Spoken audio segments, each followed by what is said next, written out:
Good afternoon. Hello. So I just had 2 short meetings with my dear colleague. Could you tell them thank you? Yes. Like that? Okay. I just had 2 brief meetings with my dear colleague, Foreign Minister of Jordan, Dear Ayman. Thank you for being here, and also UNRWA Commissioner General Philip Lazzarini. We are convening this meeting so that we give space to UNRWA, to Mr. Lazzarini, also to tell us more about their work, about the humanitarian catastrophe in Gaza, also the ongoing challenges for personal workers, and also this in view of the much-awaited also report on the 20th of April. Malta has been very vocal and supportive to UNRWA. There is no alternative to what UNRWA is doing in Gaza today, and that is why we thought it's opportune to hold this meeting during our presidency, and also being myself here as Foreign Minister chairing this afternoon's session. I will now give my colleagues their opportunity to brief, but soon we have to start the session. Thank you. I'll try.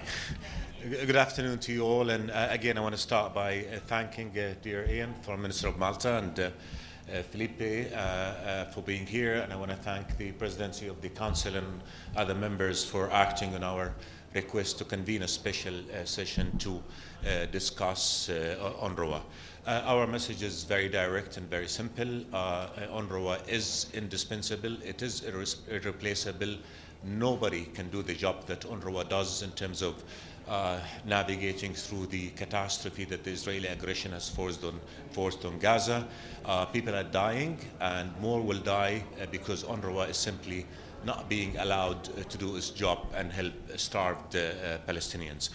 So we want to urge all our partners to continue to support UNRWA, to provide it with the funding it needs so that it can provide life-saving assistance to Palestinians in Gaza, and beyond that to continue to support Palestinian refugees in its 5 areas of operation. We in Jordan are the largest host of Palestinian refugees. We know how important the role of UNRWA is, and we know what the damage will be should UNRWA not be allowed to continue to operate. UNRWA is not just about providing vital services to the Palestinians. It's also about recognizing the plight of the Palestinian refugees.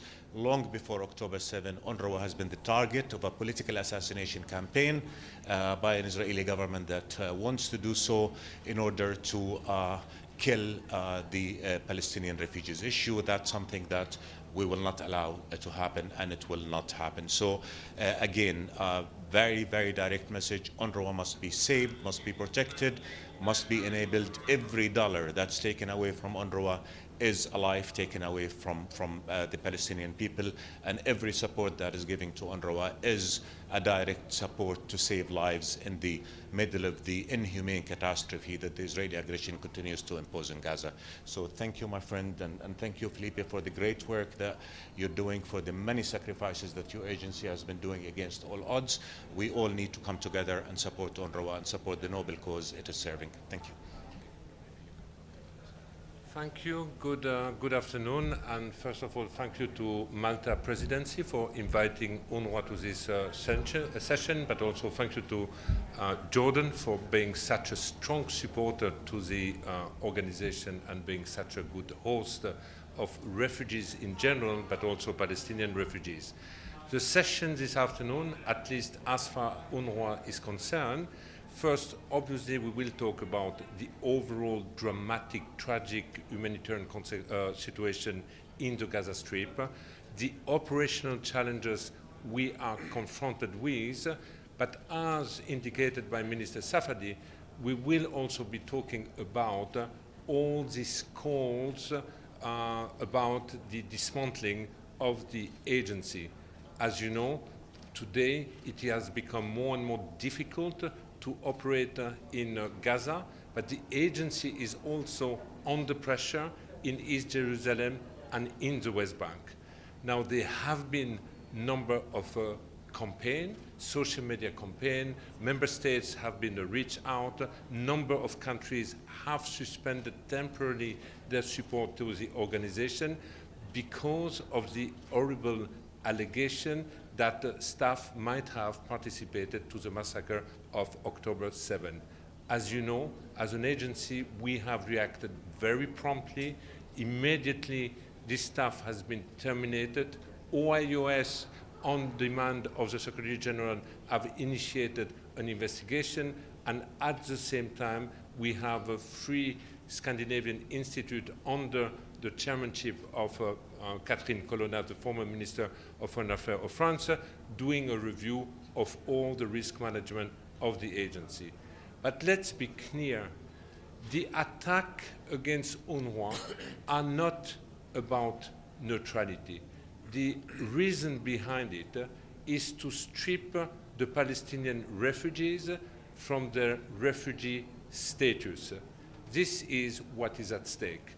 Today, UNRWA keeps being accused of perpetuating the refugee status. But what's perpetuating the refugee status is the absence of a political solution. We have been a lasting temporary organization, but if today we are genuine in a political process, the agency can become again of a temporary nature and accompany the transition in order for the future state of Palestine to take over the public services like education and primary health. So the discussion today will be to elevate also what is really at stake. Would UNRWA really be dismantled today before a political solution is reached? Thank you. Commissioner General Anadi from Al Jazeera English. Last time you briefed the Council.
The 9,607th meeting of the Security Council is called to order.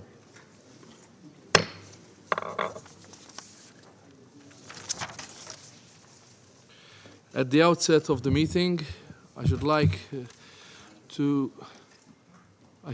at the request of the delegations of the Russian Federation, Algeria, and China, on behalf of the members of the Security Council, to ask all those present now stand and join in observing a minute of silence to honor all humanitarian workers who lost their lives in the line of duty in Gaza, helping those in need, to present its condolences and sympathy to their families. I ask you all to rise to observe a minute of silence in memory of them all.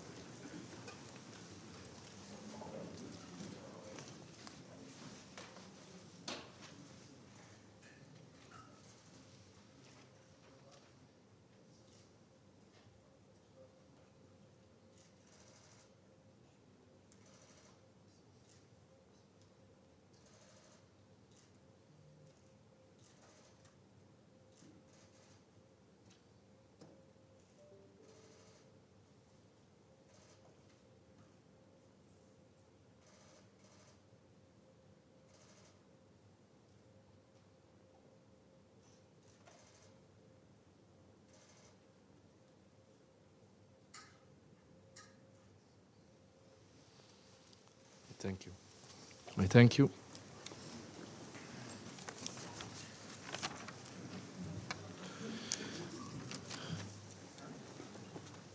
The provisional agenda for this meeting is the situation in the Middle East, including Palestinian question. The agenda is adopted. I would like to warmly welcome the distinguished ministers and other high-level representatives present in the Security Council chamber. Your presence today underscores the importance of the subject matter under discussion.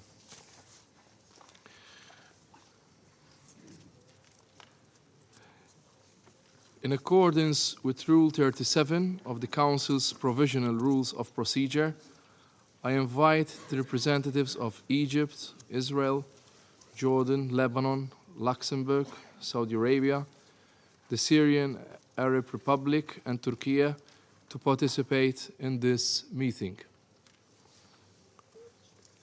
It is so decided.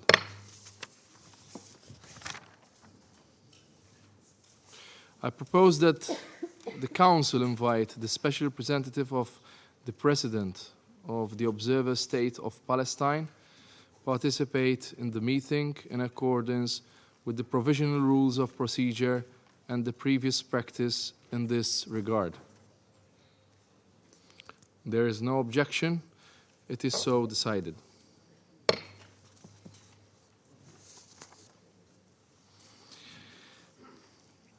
On behalf of the Council, I welcome His Excellency, Mr. Ziad Abu Amr.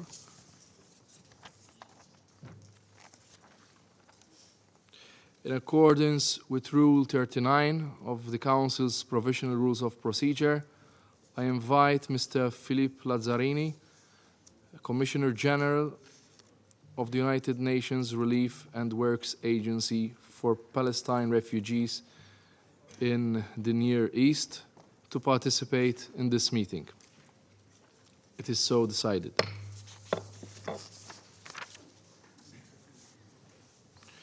In accordance with Rule 39 of the Council's Provisional Rules of Procedure, I also invite His Excellency, Mr. Stavros Lambrinidis, Head of the Delegation of the European Union to the United Nations, to participate in this meeting.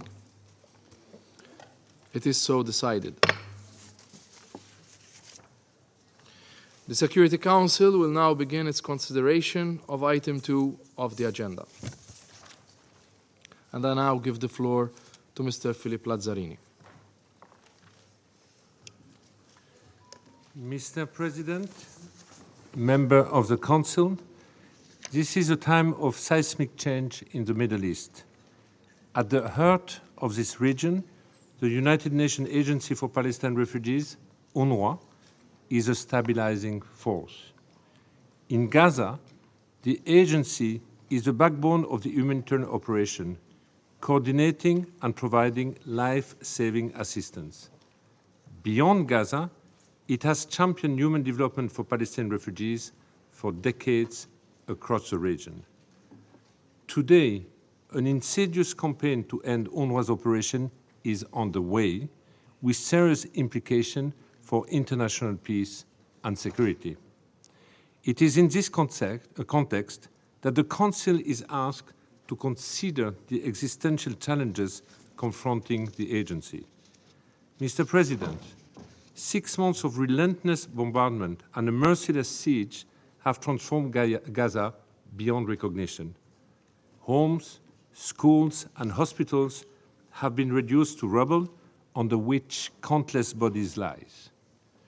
Children are bearing the brunt of this war.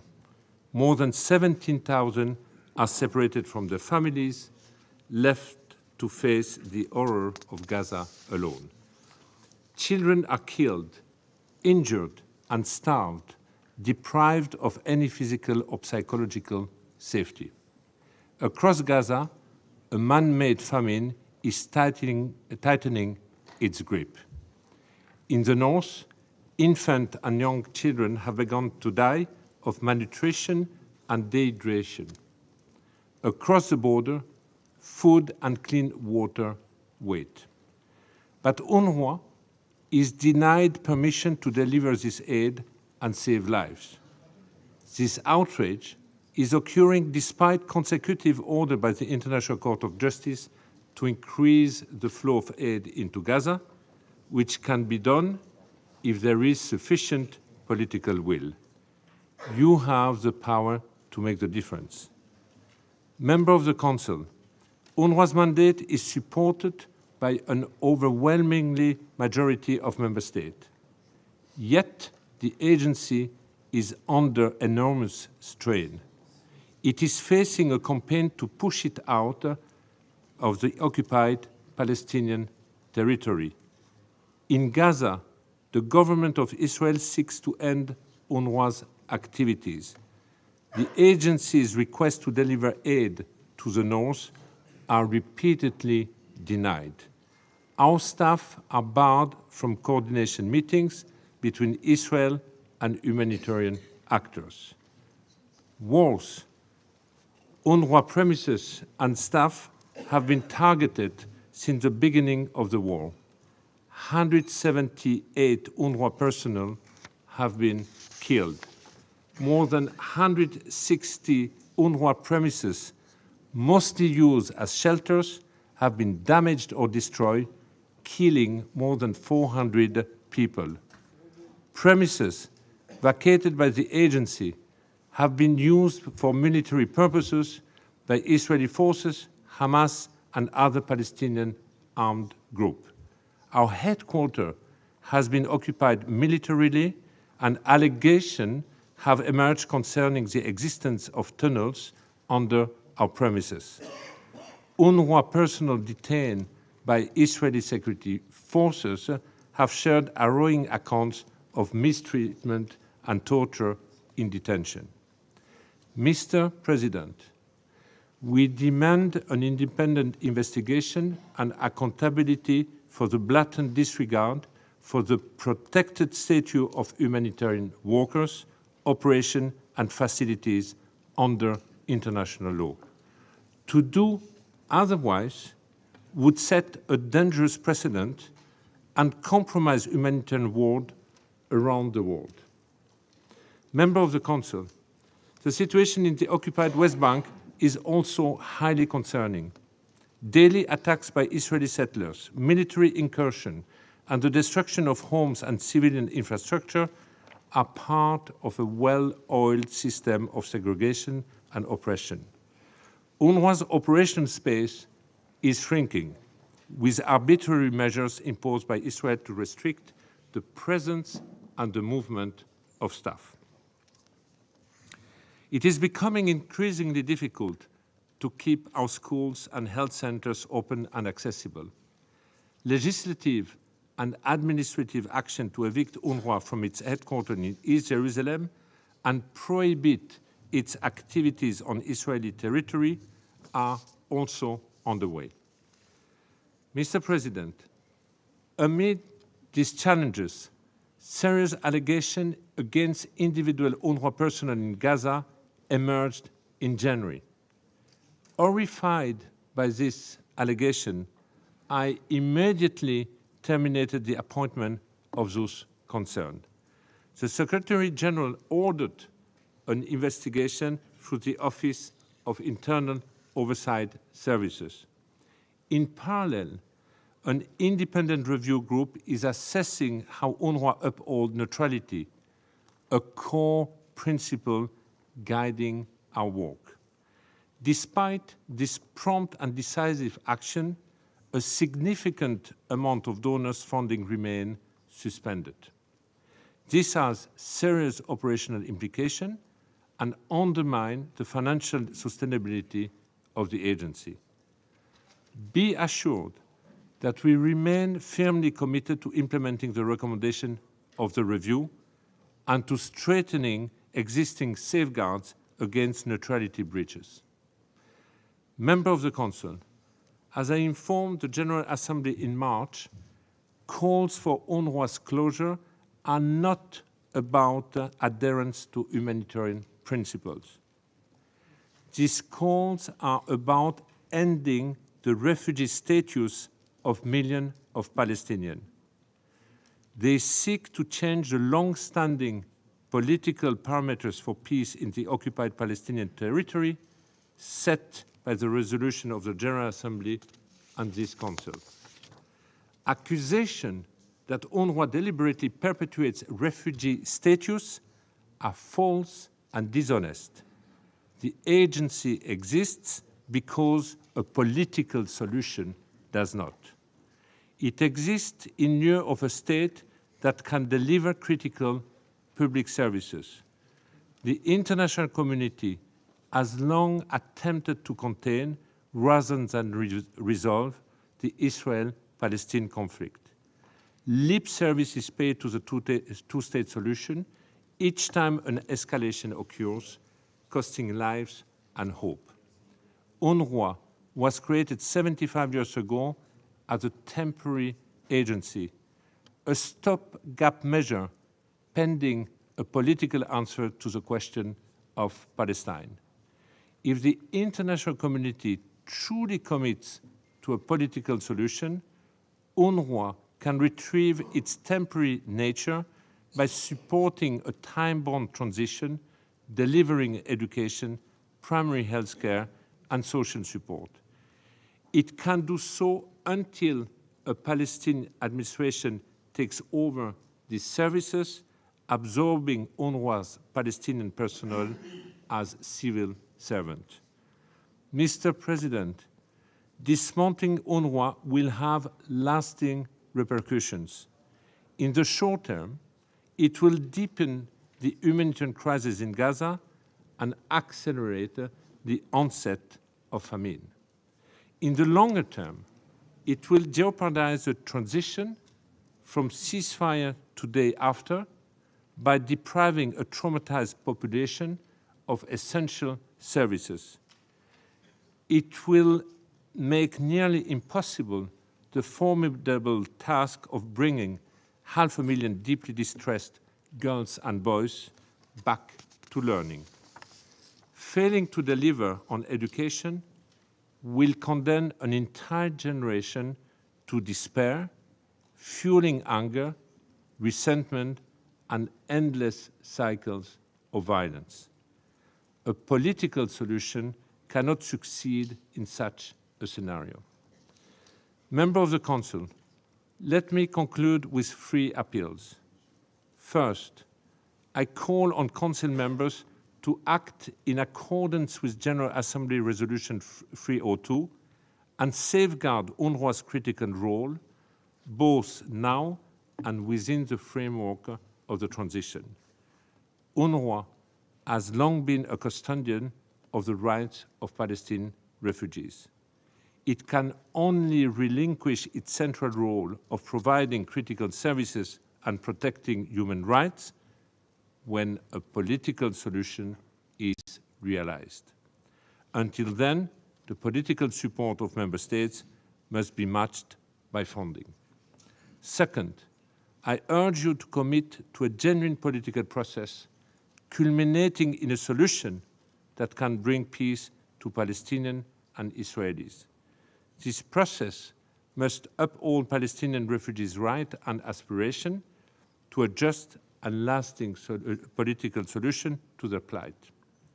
Third, we must acknowledge that a political process alone will not guarantee a sustainable peace. The wounds that run deep in this region cannot be healed without cultivating empathy and rejecting dehumanization that is rampant, whether in political rhetoric or in the misuse of new technology in warfare. We must refuse to choose between empathizing with either Palestinian or Israelis, or showing compassion for either Gazan or Israeli hostages and their families. Instead, we must recognize and reflect in our words and action that Palestinians and Israelis share a long and profound experience of grief and loss, that they are equally deserving of a peaceful and secure future. I urge you to help realize this future through principled multilateral action and a genuine commitment to peace. Thank you. I thank Mr. Lazzarini for his briefing. I will now make a statement in my capacity as Foreign Minister of Malta. I began by thanking UNRWA Commissioner General, Mr. Philip Lazzarini, for his powerful briefing.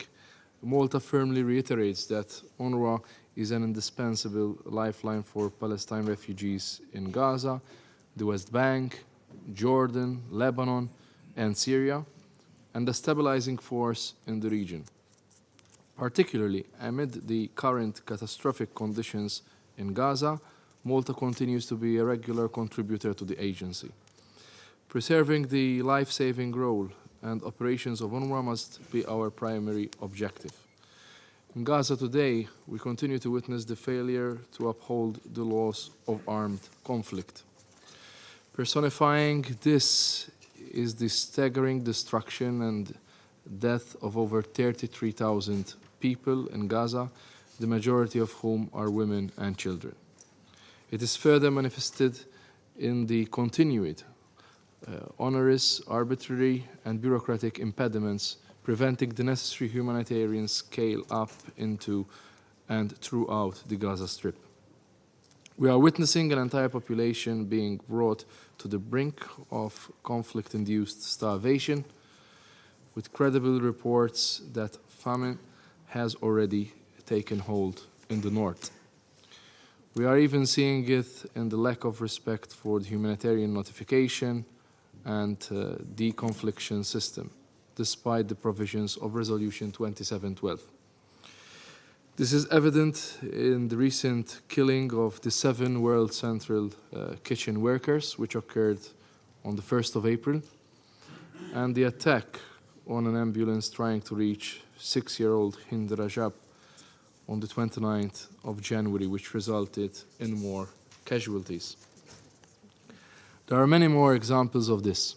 Over 220 humanitarian aid workers, including over 100 UNRWA staff, have been killed since the beginning of this conflict. Many were killed providing urgent humanitarian assistance. Malta welcomed the UN's swift response to the establishment of 2 investigations to the deeply concerning allegations regarding the involvement of UNRWA staff in the terror attacks of 7th of October. We also welcome the commissioning of an independent review into the agency's adherence to the principle of neutrality. We note that the interim report of this review has indicated UNRWA has in place a significant number of mechanisms and procedures to ensure compliance with the humanitarian principle of neutrality. We now look forward to the outcome of both ongoing inquiries, including the Commission's final report due on the 20th of April, and call on all parties to fully cooperate with these inquiries. Regrettably, due to these allegations, several critical donors took the decision to suspend their funding to UNRWA at a time when the people of Gaza were in greatest need and stability in the region, for which UNRWA as a major contributor is now threatened. We commend those who have continued or have since resumed their contributions. We appeal to others to resume the desperately needed funding and ensure that the agency has the necessary resources to operate. It is in this vein that Malta recently issued a further financial contribution. In these difficult times, we need to avoid politicizing the work of humanitarian actors and undermining the work and legitimacy of the United Nations and humanitarian actors in Gaza. It is also important to ensure that accountability for any violations of international law, including international humanitarian law, is ensured. It is our responsibility to protect those, such as UNRWA staff, who risk their lives to help and protect others. I thank you. And I now resume my function as President of the Council. I give the floor to His Excellency, Mr. Ahmed Attaf, Minister for Foreign Affairs and National Community Abroad of Algeria. شكرا السيد الرئيس. لا أجد خير ما أستهل به كلمتي هاته من الترحم بكل خشوع وإجلال وإكبار على أرواح bow down with the utmost respect before you. أعوان وكالة UNRWA. Thank you for paying tribute to 178 UNRWA staff جرائم الإسرائيلية who المتواصلة gave their على lives غزة وهم يمدون perishing أيادي as a result الإغاثة of Israeli crimes لأهلنا which continue to be الفلسطينيين perpetrated against Gaza. وسط الحرب this- المسلطة عليهم These were people ظلماً who stretched out وجورا their hand وغصبا. to our Palestinian brothers كما ود أن who were feeling نتوجه the brunt إليكم of this unjust war. سيادة was المفوض imposed on العام them. فيليب لازاريني Furthermore, لأحيي فيكم Mr. Philippe شخصيا Lazzarini, Commissioner General, وفي كافة العاملين تحت وصايتكم روح التفاني I would like to pay tribute وروح to you الإخلاص and to وروح all التضحية. UNRWA staff, وبالخصوص نكران الذات بل هبة الذات وهي I would like to pay خصال tribute to جعلتم منها ردائف your sense of راقية sacrifice, لاسم منظمتكم your selfless efforts, فلكم منا كل الدعم والثناء which are والتقدير characteristic of your agency. In fact, they are لأنكم synonymous with it. تمثلون آخر أمل من We الآمال want to المتلاشية express to you our deep التي appreciation for your لا زال efforts, الشعب الفلسطيني يتمسك بها because we في see in محنته it الجسيمة one of the last glimmers الراهنة of hope. Now, this hope ولأنكم is being تجسدون diminished, المثل and yet the Palestinian والقيم people التي is clinging on to this اتخذ hope منها throughout بيت the الإنسانية tragedy هذا it's living روافد through. You وأركان embody للتحضر the والتمدن ideals and the values هذا البيت الذي on which this تتداعى بنيته organization, مع كل this house of صرخة humanity and من civilization صرخات is built on, المظلومين ومع a كل house آهة which never lets the cries of the آهات oppressed الموجوعين fall on deaf ears, nor the ومع cries كل أنة of من أنات suffering. المكلومين من أهلنا في غزة ولأنكم خير nor to وأصدق the شاهد cries and wailing على of our نكبة brothers who الفلسطينيين have الحديثة fallen in Gaza. بعد نكبتهم التاريخية You الكبرى are the best, most تحملون عاليا authentic witnesses راية of the modern الالتزام بالإجماع Nakba, الدولي which the Palestinians تجاههم are currently going through, وترسمون أبهى صور التضامن following معهم the great ومع تبني historical الأمم المتحدة لقضيتهم You العادلة carry high the flag of international 75 commitment عاما to the Palestinian people. انقضت منذ تأسيس You وكالة are the الأونروا foremost expression of عمر solidarity. بعمر القضية As you have taken الفلسطينية up نفسها. the just cause أثبتت of the خلاله هذه Palestinians. الوكالة 75 أهميتها years have gone البالغة by since UNRWA ودورها was المحوري established. في دعم اللاجئين UNRWA is as old as الفلسطينيين the Palestinian cause وفي itself. التخفيف من Over the وطأة last تهجيرهم decades, أمام the غياب agency أي has أفق exhibited its حقيقي extreme importance and its central للتكفل role in بقضيته. supporting Palestine refugees واليوم so as صارت to هذه lighten the الوكالة burden الأممية of their displacement محل هجوم سافر without any true واستهداف مشين solution to their cause من on the قبل horizon. الاحتلال الإسرائيلي Today, as things الاستيطاني stand, this UN الذي لم يتردد agency is being في subjected قصف to أزيد من flagrant attacks. 160 It's مركزا being تابعا لها targeted in a shameful way. وفي It's being استباحة targeted by the دماء العاملين expansionist occupation power, Israel. والمرتبطين بها Israel did not وفي hesitate اختلاق وتسويق الذرائع bombing الواهية of والحجج 160 الباطلة UNRWA facilities. لتجفيف It spilled the مصادر blood of تمويلها UNRWA staff and وإنهاء employees. وجودها. والأكيد هنا أن It المجموعة الدولية used صارت تدرك fallacious pretexts, تمام any الإدراك excuse possible to مراد reduce سلطة الاحتلال the agency's funding ومبلغ مقاصدها and to put an من end هكذا to its very سياسات existence. تستخف بالإجماع الدولي There can الذي be no doubt حظيت about به it. The international community is الولاية now fully المنوطة cognizant بوكالة of الأونروا the منذ intentions of the أشهر occupying power, معدودة as well as خلت of the objectives بالجمعية العامة لمنظمتنا. which it hopes to achieve فالأونروا through this policy. تستهدف أولا لأنها تعكس A policy ميزات اللاجئ which is الفلسطيني at odds الذي with خصته منظمتنا الأممية international solidarity, that is UNRWA's mandate. بوكالة And we saw this at the General متفردة Assembly just a few months تعنى ago. UNRWA is بشؤونه indeed being دونا عن targeted because it غيره reflects من بقية the very اللاجئين characteristics عبر of العالم. Palestine refugees.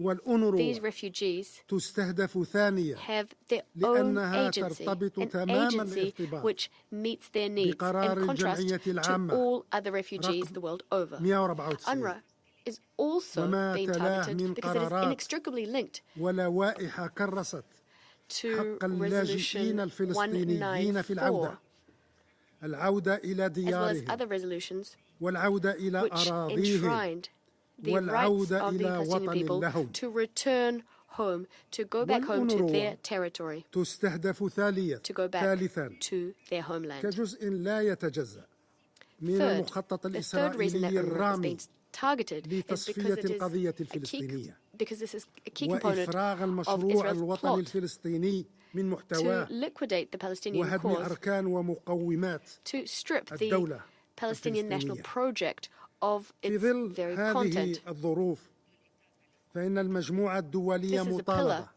of بالرد the Palestinian بموقف state. جريء وشجاع Confronted with the situation, the لحماية international وكالة community الأونروا وتسهيل must استمرارية أنشطتها exhibit الحيوية لصالح ملايين It must protect اللاجئين UNRWA الفلسطينيين and facilitate في الغربة والشتات وهو الموقف its vital الذي activities, يجب helping أن millions يكفل of تعزيز الوضع Palestinian القانوني refugees and لهذه Palestinian الوكالة diaspora. وأن يقطع دابر مساعي This is a stance which الإسرائيلية should الرامية guarantee the legal إلى status نقل of UNRWA, مهامها إلى منظمات وهيئات by بديلة hampering فضلا عن Israeli حتمية attempts إقرار to transfer آليات UNRWA's functions تضمن to تمويل other bodies. كافي ودائم ومستدام And لأنشطتها This comes on عبر top of the need إدراجها to ضمن establish ميزانية mechanisms which could منظمتنا guarantee الأممية. sufficient funding, ومن هذا المنظور long-term sufficient funding فإن for the الجزائر agency's activities تشيد by including بعدول them عدد in the متزايد organization's regular من أعضاء budget. المجموعة الدولية عن تجميد Algeria مساهماتهم welcomes the المالية growing number لصالح of وكالة international community الأونروا members كما يهيب بلدي ببقية who الدول المعنية have decided أن تحذو to حذو reverse their هذا decision to الموقف suspend القويم funding to UNRWA. والسليم لأن My country الأمر calls on يتعلق other هنا states to follow suit, بالاستجابة لصراخات to واستغاثات take the same واستنجادات آلاف level-headed stance, وملايين because this is الفلسطينيين الذين a way of هجروا responding to the وشردوا cries for help we're hearing وسلبوا from أبسط ما thousands, يملكون in من fact سقف millions of يأويهم Palestinians ومن who سبل have been إغاثة compelled تسد to flee, رمقهم they were displaced, ومن أدنى they've been شروط stripped of their most العيش basic rights, والبقاء their right to have a ومن roof over their جانبها heads. وبقرار من رئيس الجمهورية They've been السيد عبد المجيد تبون deprived of فإن الجزائر very تعلن minimal تقديم مساهمة مالية conditions of life استثنائية and livelihoods. قدرها His Excellency, the 15 President مليون of the دولار Republic, أمريكي Mr. Amjad Tabouk, لصالح الأونروا have وهي proclaimed that there will be an المساهمة exceptional financial الاستثنائية contribution, التي $15 تضاف إلى ما million. سبق وأن بادرت الجزائر This money will go to بتقديمه UNRWA. بصفة This is مباشرة an للسلطة exceptional and extraordinary الفلسطينية contribution which will go on فيما top, نعتبره واجبا حقا which will come on top ومسؤولية of Algeria's ثابتة other contributions تقع علينا وعلى غيرنا which have been provided من أعضاء directly to the المجموعة Palestinian الدولية. Authority. وقناعتنا تظل راسخة We من believe أن that we are وكالة truly الأونروا duty-bound, that we have يجب a أن تبقى ما responsibility بقي هناك to لاجئون honor this pledge. فلسطينيون And the same can be said for other وبأن members عودة of the international اللاجئين community. حق أصيل ومتأصل We are لا unswervingly يمكن convinced أن يسقط بالتقادم UNRWA أو المساومة أو الإنكار must وبأن القضية continue its work as الفلسطينية long as there are كل Palestine refugees. متكامل ومترابط لا And in fact, the يقبل return التجزئة of Palestinian refugees is أو an التقسيم inalienable right, أو التفتيت وبذات القدر which من الثقة cannot واليقين be denied, نعتقد تمام الاعتقاد أن cannot be الاحتلال preempted. الإسرائيلي Furthermore, the Palestinian الاستيطاني cause لا is يملك indivisible. أن يتحدى المجموعة It is الدولية comprehensive. It برمتها cannot be وذلك أن dismembered حل الدولتين لا يمكن and البتة nor divided. أن يبقى رهينة مماطلات ومراوغات Similarly convinced وتلاعبات that Israel's المحتل expansionist وأن occupation الشرعية الدولية cannot لا continue يمكن أن in تبقى defiance حبيسة of جدران the هذه entire القاعة international community. وحبيسة أوهام Because the two-state solution وأطماع المحتل وحساباته الخاطئة cannot be held إلى hostage أجل غير by the مسمى dithering, by وأن the الإجماع الدولي manipulation يجب that أن the يجد occupying power طريقه is إلى engaged in. النفاذ عاجلا The غير international community آجل cannot عبر قيام الدولة الفلسطينية taken المستقلة prisoner والسيدة على حدود عام by 1967 the occupying powers, وعاصمتها miscalculations, الشريف. its disillusionment. شكرا سيادة This الرئيس. cannot go on indefinitely. The I international thank His community Excellency must Mr. Attaf for his make its voice heard. statement. I now give the floor to His Excellency Mr. Tsukasa Umura, Special Envoy of the Middle East of Japan. Thank you. I would like to pay tribute to the initiative of Jordan in proposing this meeting. I also thank Mr. Philip Lazzarini, Commissioner General of UNRWA, for his briefing. Mr. President, more than 6 months have passed since the terror attacks by Hamas and others and the subsequent outbreak of fighting in Gaza. The humanitarian situation on the ground is literally a serious crisis. According to reports from international organizations, about half of Gaza's population, or about 1.1 million people, are expected to enter the most severe stage of famine. They are suffering from shortages of even minimum essential goods for human life, such as safe water, food, shelter, medicine, and necessities for women and children in poorest sanitary conditions. Human dignity, to which Japan attaches great importance, is under threat. There is a growing risk of destabilization in neighboring countries that host Palestinian refugees. In response, the Security Council under Japan's presidency adopted the Resolution 2728 on March 25. Mr. President, needless to say, UNRWA has been playing an extremely important role in providing humanitarian assistance to Gazans facing such a devastating humanitarian crisis and has made many sacrifices. Regarding allegations that UNRWA staff members were involved in the terror attack on Israel on October 7 last year. Japan appreciates the progress being made to strengthen UNRWA's governance under the leadership of Secretary General Guterres. Japan highly welcomes the interim report which has been submitted to the Secretary General by the Independence Review Group led by Madame Colonna, and the action plan which has been formulated by UNRWA Commissioner General Philippe Lazzarini. Japan lifted its suspension of funding to UNRWA on April 2nd and has already completed a disbursement of approximately $35 million. In the Gaza Strip, we will provide assistance to women and children to improve sanitary conditions. We will also provide such support as medical services for Palestinian refugees in the West Bank, Jordan, Syria, and Lebanon. Mr. President, the Independence Review Group is currently working toward developing its final report and recommendations to be presented on April 20.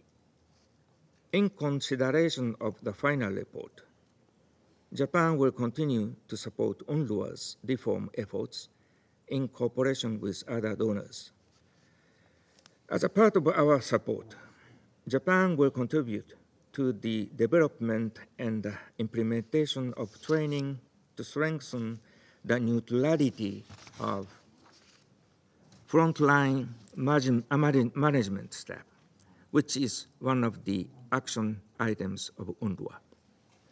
Mr. President, since October 7 last year, Japan has launched a series of humanitarian assistance contributions to the Palestinian people, the scale of which exceeds $100 million. Japan is calling for the release of hostages and compliance with international humanitarian law, and making a series of diplomatic efforts taking into account what can be a realistic approach to improve the humanitarian situation, including a ceasefire. I thank you very much. I thank His Excellency Mr. Himura for his statement. I now give the floor to the representative of the Russian Federation.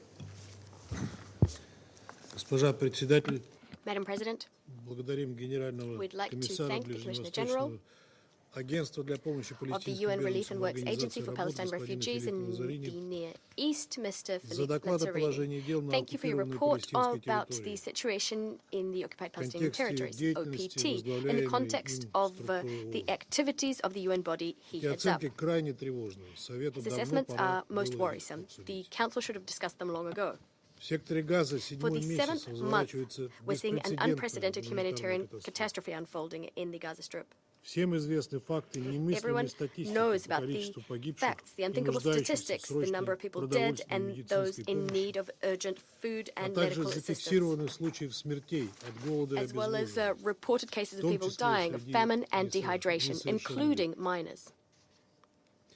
Despite the demands of the UN Security Council pursuant to Resolution 2728 and in violation of international humanitarian law, in the enclave, we're seeing an escalation of military hostilities. In the last 24 hours alone, it has claimed the lives of 68 people. Under these conditions, the delivery of humanitarian assistance to the people of Gaza is practically impossible. UN agencies are saying in unison that humanitarian access to the enclave is practically non-existent.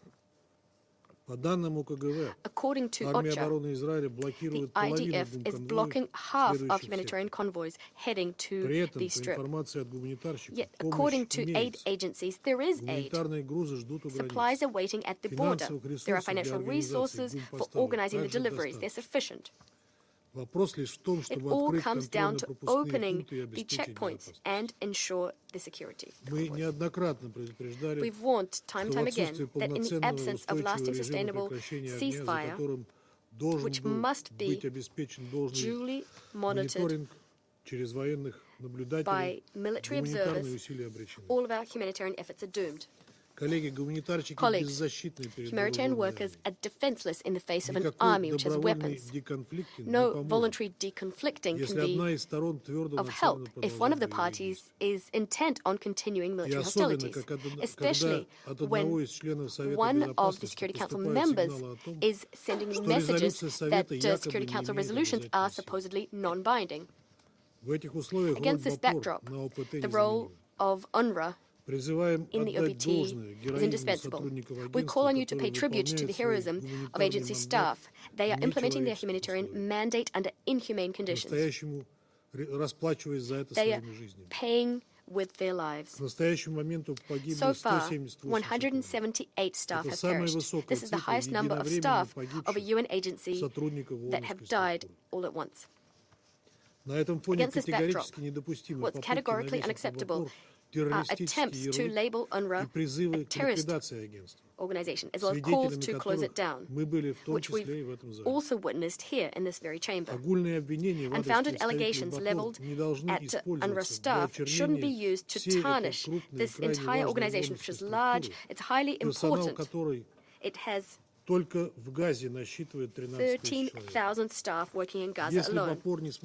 If UNRWA can no longer work, this will become yet another legal and amoral tool for indirect collective punishment being meted out on millions of Palestinians in dire need of aid. Since the conflict escalated in the area of the Palestine-Israeli Since the escalation in the Palestine-Israeli zone, roughly 2 million Palestinians have been forced to leave their homes. Yet the largest portion of IDPs found refuge in UNRWA facilities, which, despite their status, are still being subjected to Israeli bombing. As recently as the 12th of April, a primary school in the Nuseirat refugee camp, which actually enjoys UNRWA patronage, was bombed. One person died, 9 were injured. This demonstrates that there's a deliberate attack on years of efforts, on advances made by humanitarian aid workers who are protecting the civilian population. In parallel, the Western Jerusalem authorities are circumscribing the agency's activities in the Gaza Strip. Since the 24th of March, humanitarian access to the northern governorates of the Strip have been blocked. The situation is most dire there. Movement of UNRWA staff in the West Bank is also restricted. Agency's banking operations have been made more difficult, as have customs and visa operations. Against this backdrop, we are outraged. We cannot understand the decision taken by a number of key donors to suspend funding to UNRWA, owing to allegations that were leveled at its staff, allegations of cooperating with Hamas. And this despite the fact that Western Jerusalem still hasn't presented any evidence to incriminate the 12 staff it has named. We categorically condemn attempts to discredit the agency through disinformation campaigns. We believe that UNRWA funding should be restored in full before the investigation is finalized, and the investigation must, in fact, be objective, based not only on information provided by Israel, but also information from the Palestinians.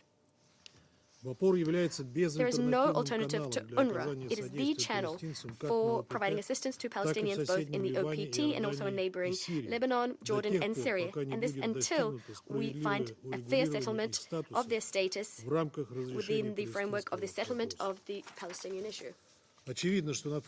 Clearly, against the backdrop of the broader regional turbulence we're seeing, the needs of Palestinian refugees are only going to get bigger.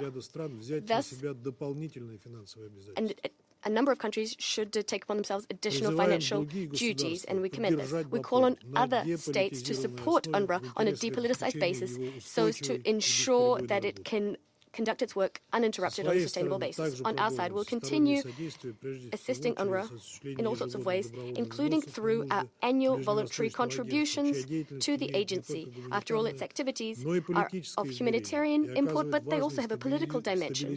They have an important stabilizing effect on the entire Middle Eastern region. Madam President, the only way to stop the catastrophe in Gaza from spreading is an immediate ceasefire across the board, ensuring safe and unhindered humanitarian access to all Gazans in need of assistance. This is also necessary to prevent the threat of the crisis broadening. UN Security Council Resolution 2728 seems to be not enough. That's clear. It's simply not being implemented. Ramadan is over. The issue of a lasting ceasefire remains very acute. We take as our starting point that the UN Security Council will revert to the consideration of this issue very shortly. Once again, I'd like to remind you, not implementing binding UN Security Council resolutions should result in sanctions being imposed on those violating these resolutions. And we believe that the Council needs to consider this issue as a matter of urgency. Thank you. I thank the representative of the Russian Federation for their statement. I now give the floor to the representative of Ecuador. Gracias, Presidenta. Thank you, Madam Inicio esta intervención agradeciendo al comisionado general Lazzarini por el informe que nos acaba de proporcionar. El Ecuador valora sus esfuerzos y reitera el permanente apoyo a sus labores. Señora Presidenta, en enero pasado se hicieron públicas preocupantes acusaciones de que varios funcionarios de UNRWA habrían participado en los ataques terroristas del pasado 7 de octubre, ataques que el Ecuador una vez más condena. Al respecto, mi país espera que la investigación en curso permita determinar lo sucedido tan pronto como sea posible y que se rindan cuentas ante la justicia por las responsabilidades individuales que se determinasen. Para el efecto, todas las partes deben colaborar con la Oficina de Servicios de Supervisión Interna de Naciones Unidas y proporcionar oportunamente toda la información que sea relevante. Adicionalmente, el 20 de marzo se conoció que el grupo independiente nombrado por el secretario general para evaluar el trabajo de UNRWA ha constatado que esa agencia tiene en marcha un número significativo de mecanismos y procedimientos para garantizar el cumplimiento del principio humanitario de neutralidad y que también se han identificado áreas críticas que todavía necesitan ser abordadas. El informe final del grupo independiente, que será circulado en pocos días más, deberá ser cuidadosamente analizado y sus recomendaciones tendrán gran importancia. Señora Presidenta, colegas, 178 funcionarios de UNRWA han muerto como consecuencia de la guerra. Por su conducto, señor Lazzarini, reitero las condolencias de mi país para con sus familias. La labor de UNRWA es de vital importancia para aliviar la situación de la población civil en Gaza y en otras zonas de Oriente Medio. Una eventual suspensión de las actividades de UNRWA con seguridad afectaría también a la labor encomendada a la Coordinadora Superior Sigrid Kaag y a la implementación de las resoluciones de este Consejo. Por esto, para terminar, reitero mi llamado a todos los que puedan hacerlo a contribuir a financiar las operaciones de la agencia, cuya continuidad es un factor de estabilidad en toda la región. Muchas gracias. I thank the representative of Ecuador for their statement. I now give the floor to the representative of the United States. Thank you, Madam President, and thank you, Commissioner General Lazzarini, for your briefing. The United States mourns that at least 178 UNRWA staff have been killed in this conflict. We mourn the loss of dedicated humanitarians and valued colleagues. This conflict has been one of the worst in recent memory in terms of the number of aid workers who have been killed. More than 240 humanitarian workers have been killed since October 7 in Gaza, many while on duty. Even more have been injured. These incidents are unacceptable. Humanitarian personnel must be protected, full stop. We are deeply concerned. Israel has not done enough to protect humanitarian aid workers or civilians. For that reason, the resolution the United States introduced last month in this Council demanded, and I quote, all parties to the conflict fully respect humanitarian notification and deconfliction mechanisms and remediate any deficiencies, unquote. Although Russia and China vetoed that resolution, we repeat that call today. As President Biden conveyed to Israeli Prime Minister Netanyahu on April 4, Israel must, quote, implement a series of specific, concrete, and measurable steps to address civilian harm, humanitarian suffering, and the safety of aid workers, unquote. U.S. policy with respect to Gaza will be determined by Israel's immediate and sustained action on these steps. As this Council knows, the United States paused additional funding to UNRWA as a result of the serious allegations regarding UNRWA personnel allegedly participating in the horrific October 7 attacks. The U.S. Congress has since prohibited additional contributions until at least March 2025. We urge UNRWA and the wider UN system to take all steps necessary to strengthen the neutrality of the organization and improve UNRWA's sustainability. At the same time, we recognize UNRWA's indispensable role in distributing humanitarian assistance and maintaining continuity of care in Gaza, and we urge UNRWA's continued humanitarian access in Gaza and the lifting of onerous restrictions on its work. The United States is gravely concerned about the dire food insecurity and the very real risk of imminent famine. UNRWA is critical to averting this. Of course, as our Jordanian and other colleagues from the region can confirm, UNRWA also plays a crucial role throughout the region in contributing to the stability of the region and supporting Palestinian refugees. From educating hundreds of thousands of students to providing primary health care and critical relief and social services, UNRWA is the bedrock of support for the most vulnerable Palestinian refugees in Jordan, Lebanon, Syria, and the West Bank. The United States supports this important work and emphasizes that it must continue uninterrupted. The United States has long advocated for reforms of UNRWA and emphasized the need to strengthen UNRWA's management and oversight. The final report of the Independent Review Group on UNRWA, commissioned by the Secretary General, and the results of the OIOS investigation will be important to guiding reform efforts. We welcome UNRWA's statement that the review group report will be the authoritative report for future action. For further accountability, we urge the Secretary General to provide a full and transparent plan for how he will follow up on this report. As we have conveyed, we expect the report to have clear and strong recommendations to guide UNRWA's work going forward and prevent the prospect of staff supporting terrorism. We have been impressed with the interim work and interviews and appreciate the complexity of the issues presented. We look forward to the review group's final recommendations.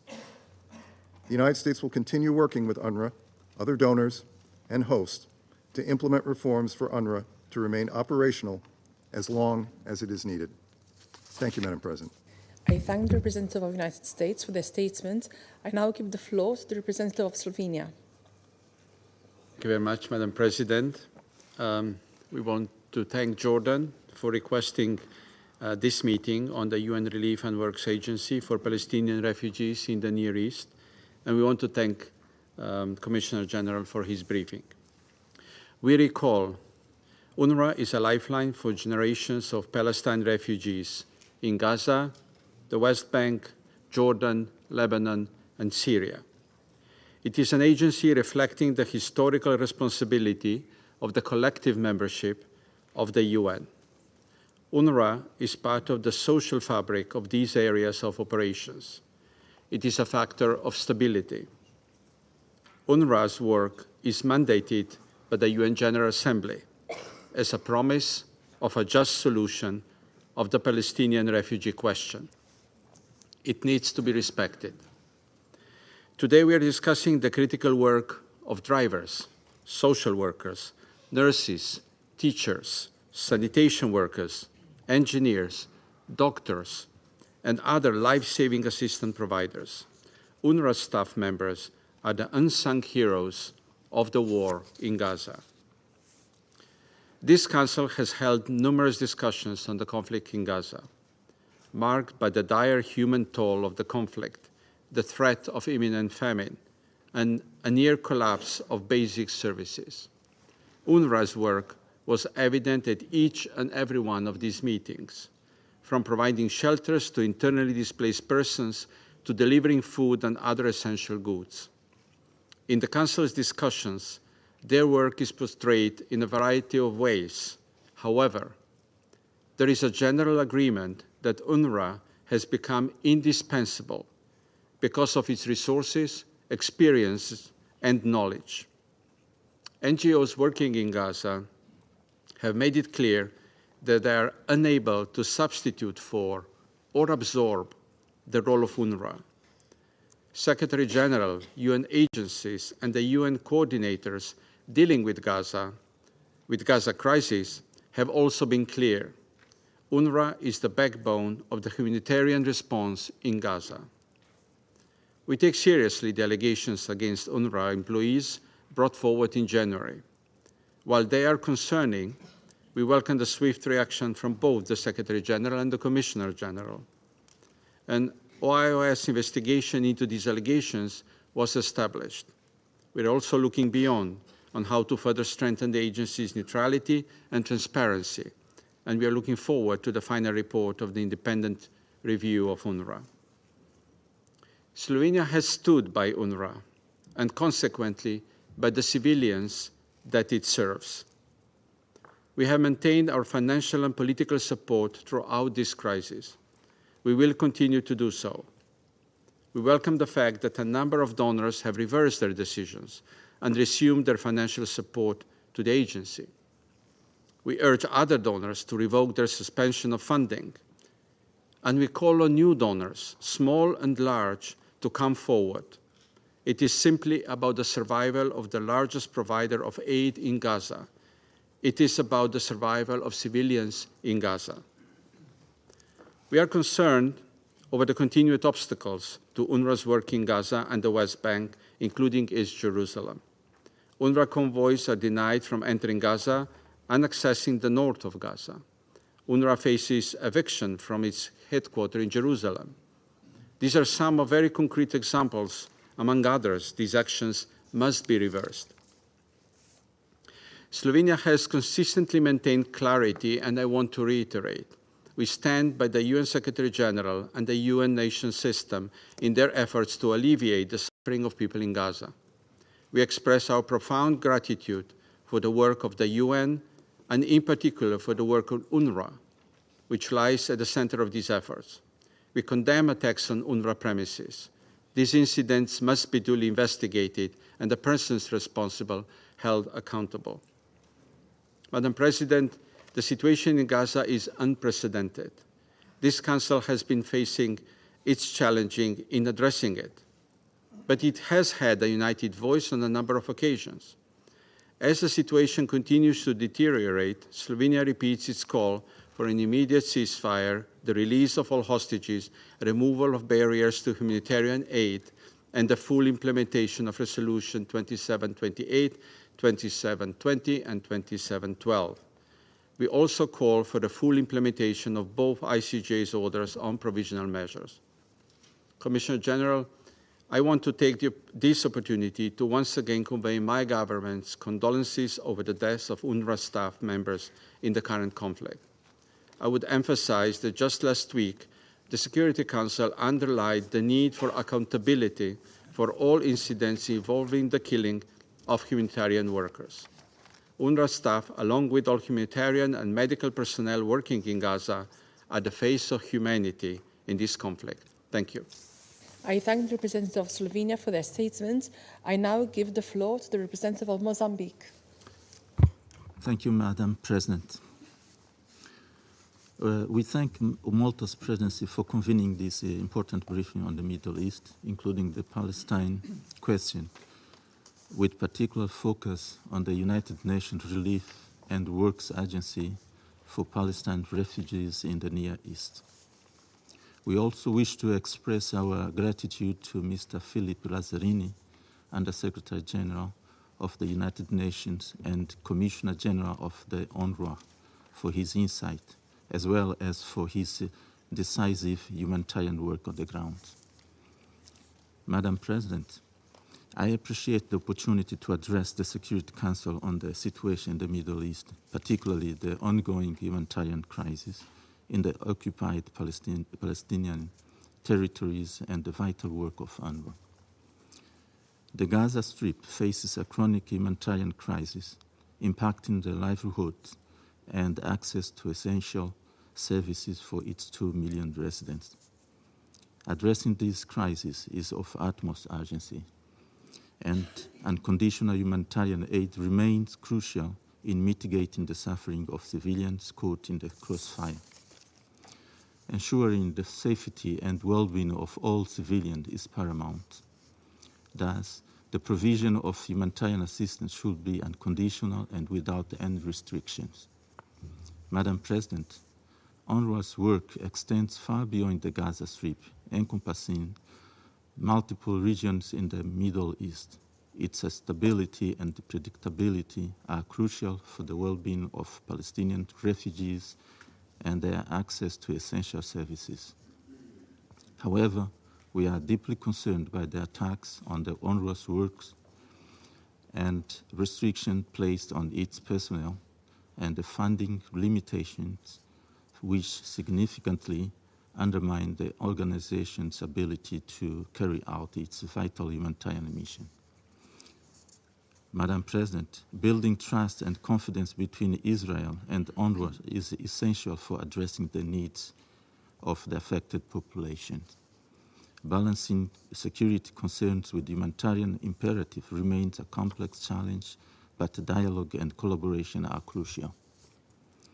We therefore urge the international community to engage in a constructive dialogue and reconsider their positions to ensure that humanitarian assistance reaches those in need during these challenging times. We further call upon all parties to comply with their obligations under international law, including international humanitarian law and human rights law, and implement the relevant Security Council resolution on this issue. Madam President, in these challenging times, the pursuit of peace and humanitarian relief remains a must of our highest priority. We reiterate the urgent need for a full-scale end to hostilities in Gaza, transcending political bargaining and focusing on the well-being of civilians. Let us work towards a path of peace and prioritize humanity above all else. In concluding, Madam President, we extend our heartfelt appreciation to the Commissioner General of UNRWA and his entire team for their invaluable insights into the agency's crucial work, often carried out quietly and without recognition, contributing significantly to humanitarian efforts on the ground. We honor the UNRWA workers who have lost their lives while fulfilling their noble duties, and we offer our deepest respect to their memories. I thank you, Madam President. I thank the representative of Mozambique for their statements, and I give the floor to the representative of Sierra Leone. Madam President, thank you for convening this meeting at the request of Jordan to discuss this very important issue. I also thank Mr. Philippe Lazzarini, Commissioner General of the United Nations Relief and Works Agency for Palestinian refugees in the Near East, for his briefing that has outlined the status of the organization at this critical phase of its operation in Gaza and the broader Middle East. UNRWA represents and is a beacon of hope for Palestinian refugees since it was established by General Assembly Resolution 3024 of 1949 through to these present times. Over the years, we have reviewed numerous reports and briefings on its operations, and they all provide accounts of the organization's resilience and commitment, which has seen it adapt to the changing needs of the population it serves.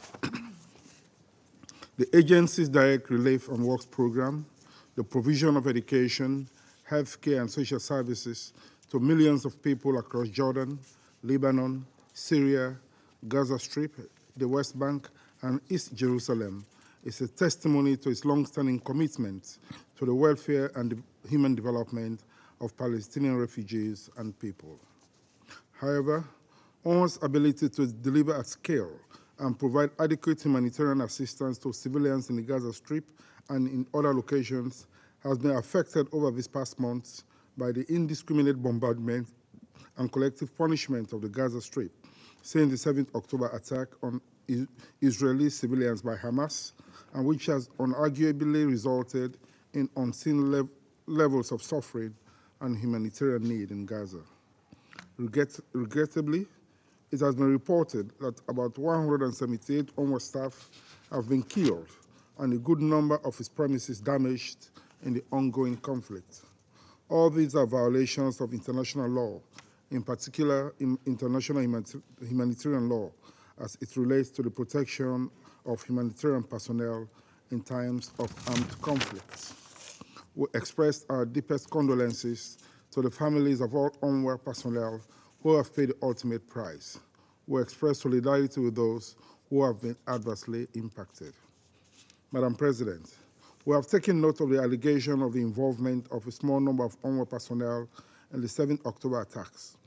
This has led to the suspension of funds by some major donors, even with understanding that UNRWA is donor-driven.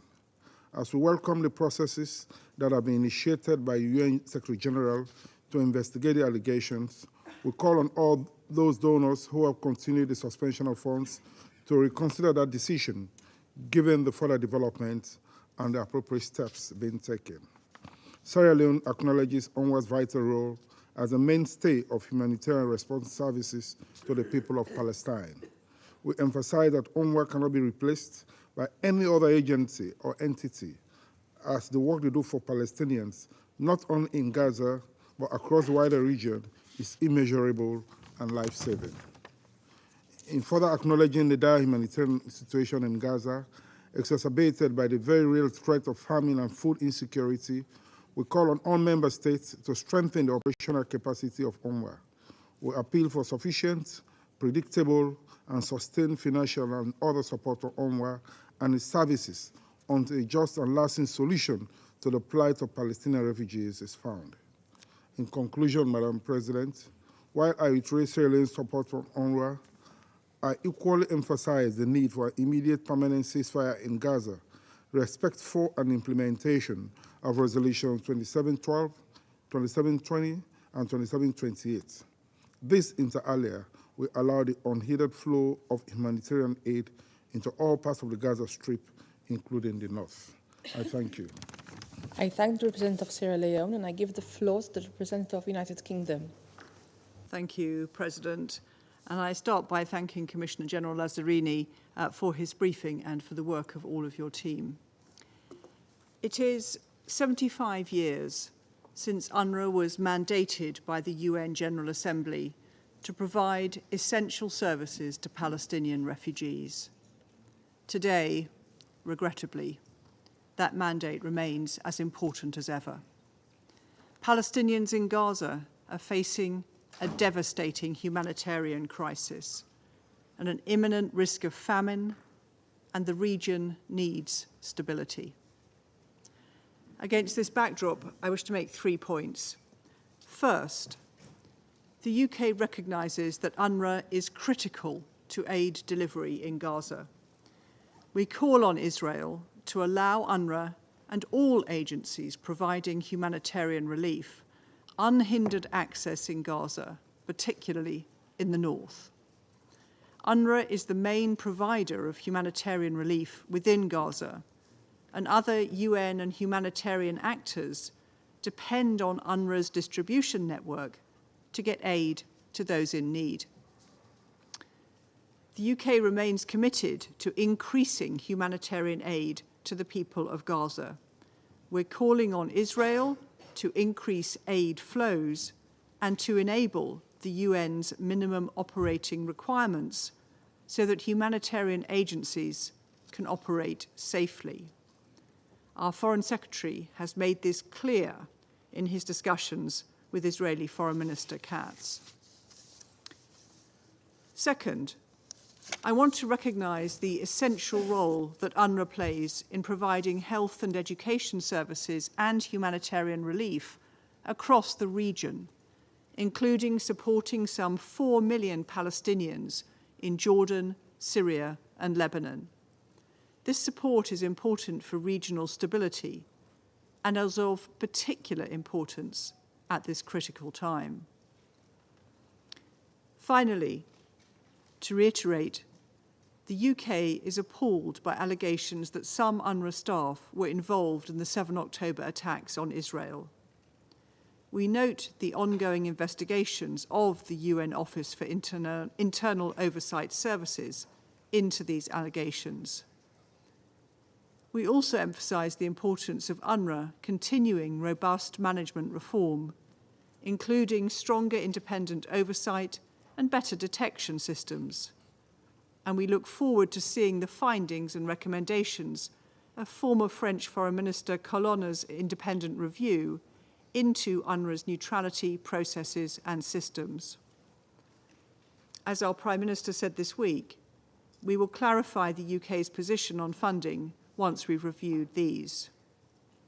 President, I want to end by recalling our minute of silence at the beginning of this meeting and by recognising the 178 UNRWA staff tragically killed in Gaza and pay tribute again to them and to offer condolences to their families. Thank you.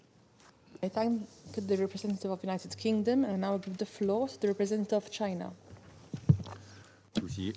President, I thank Jordan and other Arab countries for their initiative to propose convening this meeting, and thank Commissioner General Lazzarini for his briefing. Since the outbreak of the conflict in Gaza over 6 months ago, more than 34,000 innocent civilians have lost their lives. Gaza is mired in an unprecedented humanitarian catastrophe. At this very moment, millions are struggling under hunger, diseases, pain, and despair.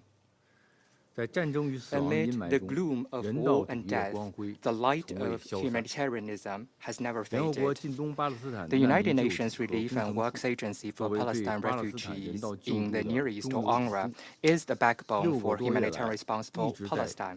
It has maintained its operations in Gaza over the past 6 months, bringing the hope for survival to the suffering people in Gaza. UNRWA staff, while facing gunfire and bombardment, deliver and distribute life-saving supplies, and do everything they can to provide shelter and relief to the local people. They have worked hard, shed sweat and blood, and made the ultimate sacrifice. So far, over 170 UNRWA staff have been killed in the conflict. We'd like to express our deepest condolences to them and pay our highest regard to the humanitarian workers who are sticking to their posts. I'd like to make 3 points. First, UNRWA is indispensable for the humanitarian assistance to Gaza.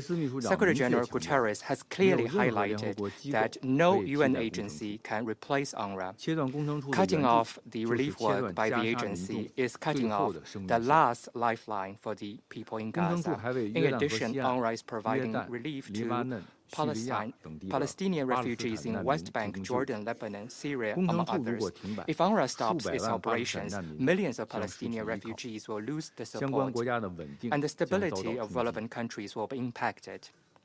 China urges Israel to stop its interference with and restrictions on UNRWA's work and ensure its normal operations. Second, we support the UN in conducting an independent and impartial investigation of the allegations against UNRWA staff, but the investigation should not have a predetermined conclusion. Still less should it be used to deny UNRWA's contribution, even undermine its work. Individual cases should not overshadow the big picture of Gaza's humanitarian relief. The independent review group appointed by Secretary General Guterres has clearly pointed out that there are a significant number of mechanisms within the agency to ensure neutrality. China rejects malicious attacks attacks on UNRWA in the absence of any solid evidence, or using the investigation as a pretext to launch unfounded accusations against the entire UN system.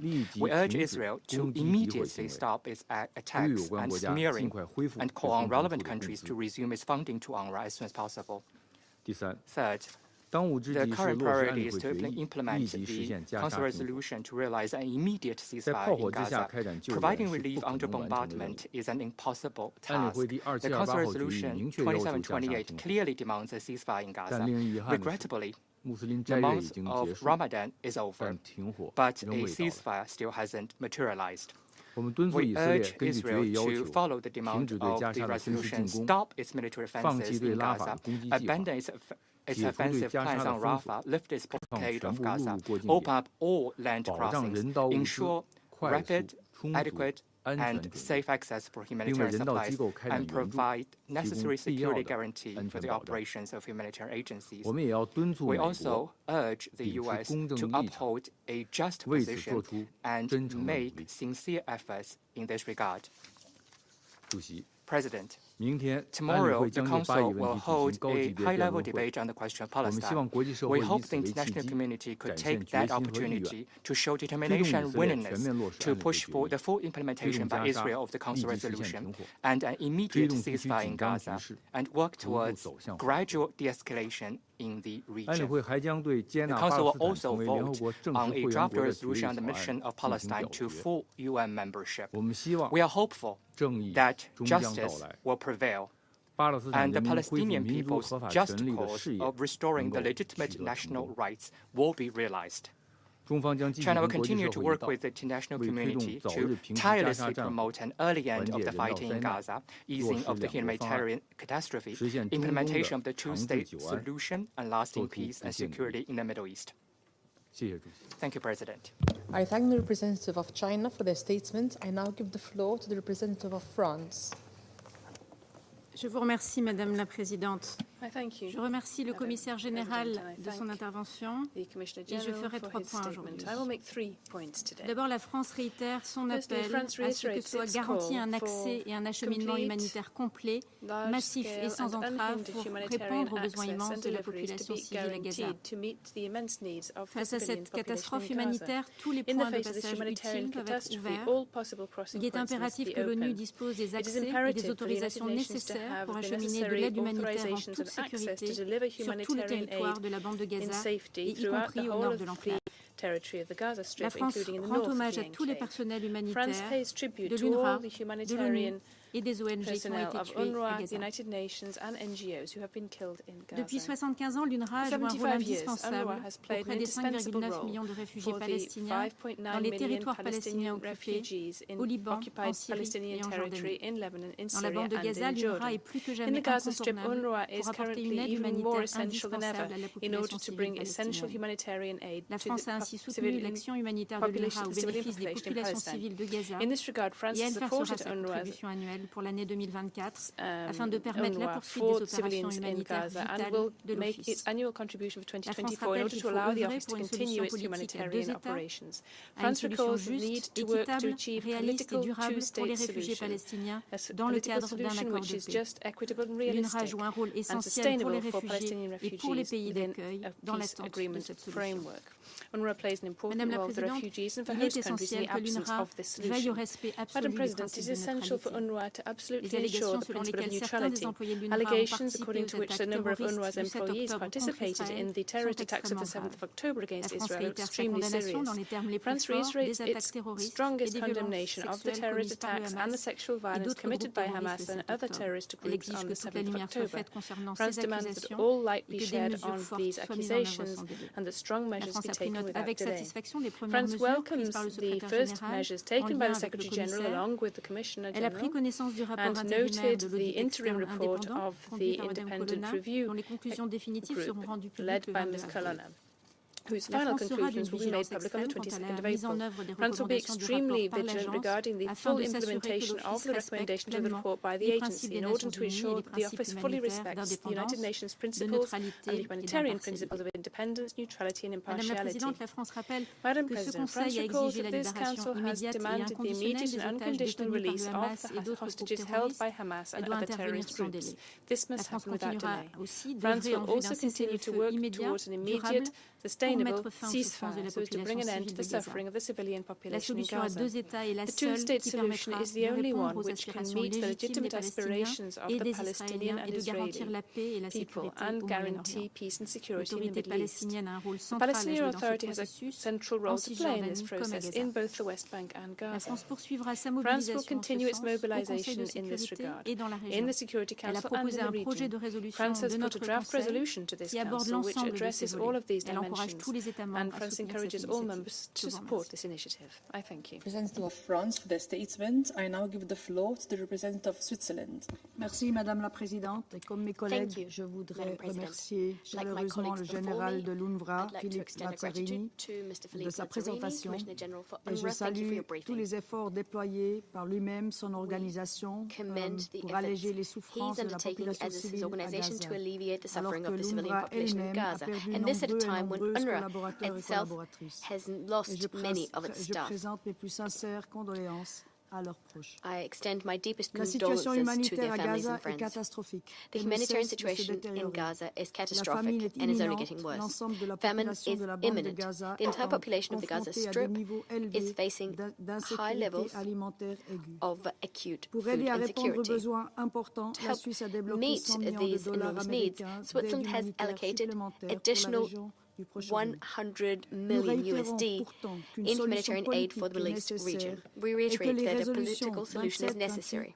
UN Security Council resolutions 2728, 2720 and 2712 must be implemented without delay. In particular, a ceasefire must be observed immediately. This is absolutely vital if humanitarian aid workers are to be able to fully perform their vital activities. We would also like to reaffirm our call for the immediate and unconditional release of all hostages. UNRWA is the biggest humanitarian actor in Gaza. No other agency or organization could take over all of its tasks as things stand. At the regional level, and in the absence of a political solution to the conflict, UNRWA is also essential in helping to prevent further destabilization of the situation by providing essential services in the West Bank, in Lebanon, in Jordan, and in Syria. Switzerland is disquieted by serious charges brought against 12 UNRWA employees suspected of involvement in the acts of terror perpetrated by Hamas on 7 October 2023, which we strongly condemned. Switzerland has taken note of immediate measures taken by UNRWA, including the immediate termination of the accused. We expect the investigation of the Office of Internal Oversight Services, OIOS, will shed light on these allegations. Switzerland also stresses the importance of strong mechanisms to ensure UNRWA's neutrality and accountability, which are the subject of Ms. Colonna's independent review. We also note that UNRWA has already launched an internal action plan to carry out certain reforms. We look forward to a swift conclusion of the aforementioned processes to be diligently implemented. The recommendations thereof should be diligently implemented. Switzerland calls on Israel and any other state in possession of information to cooperate fully with the UN and with Ms. Colonna. Madam President, suffering and large-scale destruction have reached very high levels in the region. This is also demonstrated by the fact that 161 UNRWA facilities have been damaged or destroyed by hostilities, killing people seeking safety and protection. The fact that UNRWA-operated schools, where children should be learning in preparation for their future, the fact that the majority of them, almost all of them, have been turned into emergency shelters for displaced persons, also attests to the fact that the situation is catastrophic. It's high time for the parties to the conflict to unswervingly respect international law, in particular humanitarian and international humanitarian law and human rights law. Parties must protect civilians and all those who are not combatants. All parties must allow and facilitate rapid and unimpeded humanitarian access to those in need, including in the north of the Gaza Strip. Every occupying power is duty-bound under international humanitarian law to meet the basic needs of the population under its control. According to the International Court of Justice, the ICJ order issued on the 28th of March, Israel in particular must take all the necessary and effective measures, working in close cooperation with the UN, to ensure the provision by all interested parties of urgently needed basic services and humanitarian aid. We've said it over and over again. We urgently need a political horizon based on the two-state solution. This solution remains the basis for peace and stability in the region. Two democratic states, Israel and Palestine, living side by side in peace within secure and recognized borders. The representative of Switzerland for their statement. I now give the floor to the representative of Guyana. Madam President, thank you for convening this meeting in response to the request from the delegation of Jordan. Allow me to acknowledge the presence of the distinguished ministers and other high-level officials in today's meeting, and to also thank Commissioner General Lazzarini for the valuable information provided. At the outset, Guyana salutes Commissioner General Lazzarini and his staff for their dedicated efforts amidst the most trying circumstances, and to commiserate with them on the loss of 178 of their colleagues who were killed in service to the Palestinian people. Madam President, Guyana is deeply concerned about the circumstances under which UNRWA is forced to carry out its operations in the Gaza Strip. We have taken note that several UNRWA premises, including schools, health centers, and aid distribution centers, have been directly hit by munitions used in the conflict. It is troubling that these incidents have occurred, although the agency has complied with the requirements to provide the coordinates of all its premises to the parties to the conflict through the UN humanitarian notification system. The indiscriminate targeting of these premises has resulted in the killing of both UNRWA personnel and civilians who sought shelter in these facilities. Guyana emphasizes the obligation of all parties to comply with international law, including provisions related to the inviolability of UN premises. In this context, we call for full accountability for the violations that have taken place since the start of the current cycle of violence on 7th of October.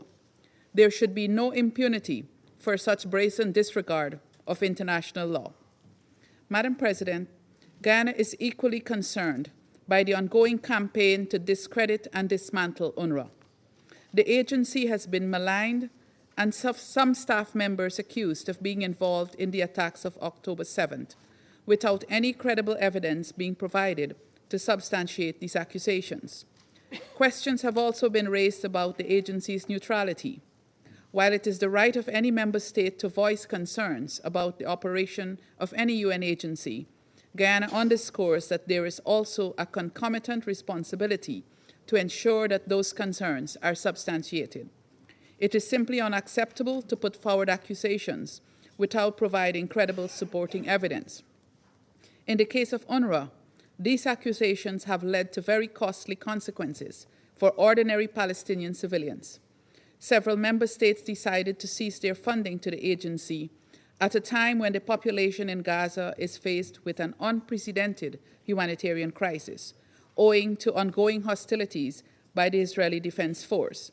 These decisions were also taken against the backdrop of persistent funding shortfalls, which continue to affect the agency's ability to effectively carry out its mandate.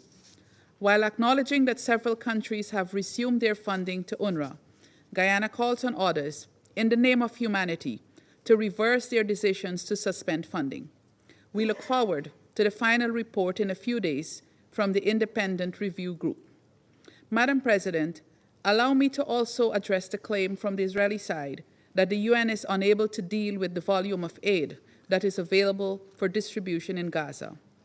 Aid distribution in a war zone is not a simple matter. It involves a number of critical parts that must all function well. For example, inspection processes must be agile. From all reports, these are slow and unpredictable. UN agencies like UNRWA have the capacity, but they have no control over deliberate impediments. We call again for a ceasefire and for the removal of these impediments. Madam President, UNRWA's indispensable existence for the last 75 years is a reminder that the international community has not yet delivered justice to the Palestinian people. Its mandate is therefore important to the broader objective of achieving the two-state solution. Offering critical services to Palestinians made refugees by the Nakba of 1948 is a key part of delivering justice to them. And although more than 7 decades have passed, we must never lose sight of the quest for ultimate justice in the achievement of a permanent resolution.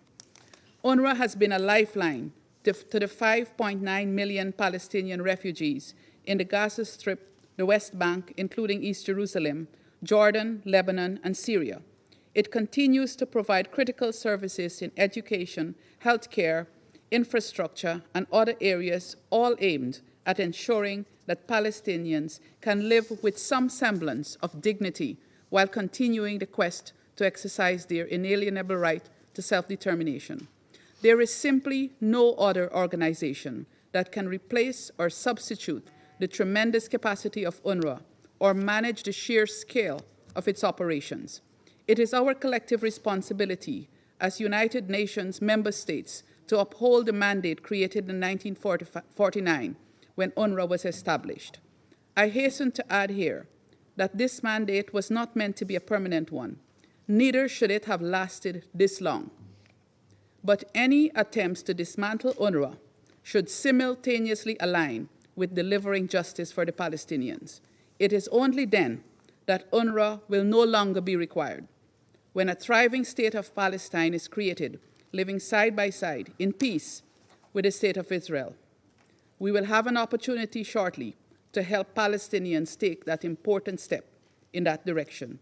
In conclusion, Guyana urges all council members to be proactive in their efforts to keep UNRWA's doors open and to keep its operations effective and predictable. I thank you, Madam President. I thank the representative of Guyana for their statements. I now give the floor to the representative of the Republic of Korea. Thank you, Madam President. I also thank Commissioner General Lazzarini for the detailed briefing on the challenges confronting the UNRWA. Let's go back in time.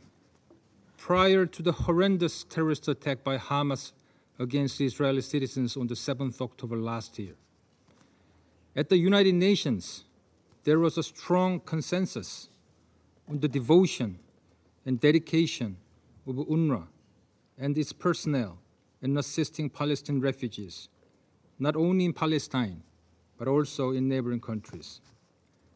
Since the outbreak of the military operation by Israel in Gaza, and prior to the announcement of the allegations that some UNRWA staff members participated in the heinous terrorist attack, no one denied the sacrifice and indispensable role of UNRWA in assisting Gazan civilians in despair.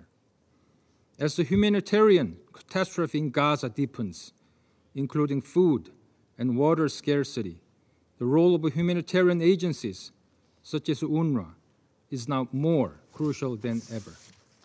Let's be clear. The devotion and sacrifice of UNRWA has not changed in spite of the serious allegations. With its 13,000 staff members in Gaza, 178 of whom were killed in this conflict, UNRWA is the core agency in international humanitarian efforts in Gaza. All humanitarian agencies delivering life-saving assistance to Gaza are highly appreciated and must be protected under international humanitarian law. But no agencies other than UNRWA have its comparable capacity and devotion. Of course, we also share the concern on the allegations and appreciate the Secretary General's swift initiation of the investigation by OIOS, as well as his appointment of an independent review group to assess UNRWA's neutrality. We believe that the swift release of the interim reports by OIOS will once again ensure the credibility of UNRWA, and the Republic of Korea will closely review the findings. We also hope that the final report by the Independent Review Group would include constructive recommendations for UNRWA's enhanced neutrality. Madam President, the role of UNRWA in Gaza is irreplaceable. It is a lifeline for Palestinians. Thus, the Republic of Korea has provided consistent and increased assistance to UNRWA. We welcome the announcements that major donors countries have resumed their contributions, and we will also keep contributing to UNRWA. I thank you, Madam President. I thank the representative of the Republic of Korea.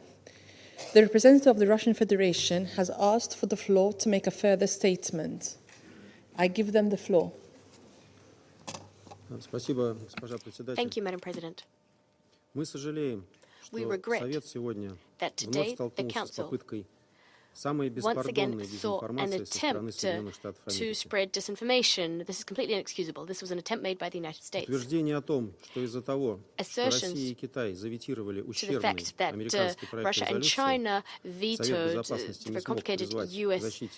draft resolution, and as a result of that, as a result of the veto, the Council couldn't protect humanitarian workers. This is blatant lies and manipulation, these allegations. This call is contained in Resolution 2712 and 2720. На них ссылается и принятое благодаря нашему вето американского проекта. In fact, because we vetoed the US project, there's also Resolution 2728, and that refers to this call. Это уже не первый раз, когда американская делегация, that the US delegation как наперсточник, is basically playing пытается ввести международную общественность в заблуждение. Trick the international community. Печально, что американская дипломатия докатилась до таких бесчестных и низких приемов. Впрочем, чего ожидать от страны, четырежды ветировавшей проект резолюции с требованием немедленного прекращения огня и назвавшей принятую резолюцию 2728 необязательной для исполнения. 2728 non-binding. Действуя таким образом, Соединенные Штаты Америки становятся прямыми соучастниками убийства более 200 домработников и почти 34 тысяч палестинцев в Газе. Это, впрочем, было понятно и раньше, когда Вашингтон любыми способами стремился оставить своему союзнику развязанными руки для безнаказанного убийства палестинцев. Благодарю вас. Thank you. I thank the representative of the Russian Federation. The representative of the United States has asked for the floor to make a further statement. I give them the floor. Thank you, Madam President. I apologize for taking the floor, but I need to respond to the remarks from the representative of the Russian Federation. I mean, it is indeed a fact that Russia vetoed this resolution. No one should contest that. But to blame the United States for the situation in the region is totally unfair. But it's typical of Russian disinformation activities, and I'm not going to further with any additional response. Thank you. I thank the representatives of the United States for their statement.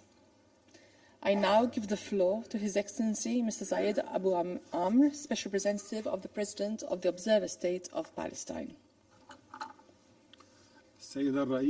Madam President, Excellencies, ladies and gentlemen, أود في البداية أن أعبر عن خالص امتناننا إلى رئاسة وفدكم الموقر مالطا لعقد هذا الاجتماع الوزاري الهام وإلى المملكة الأردنية الهاشمية على المبادرة بطلب عقد هذا الاجتماع بشأن وكالة الأمم المتحدة لإغاثة وتشغيل اللاجئين الفلسطينيين الأونروا والتحديات التي تواجهها في هذا الوقت الخطير.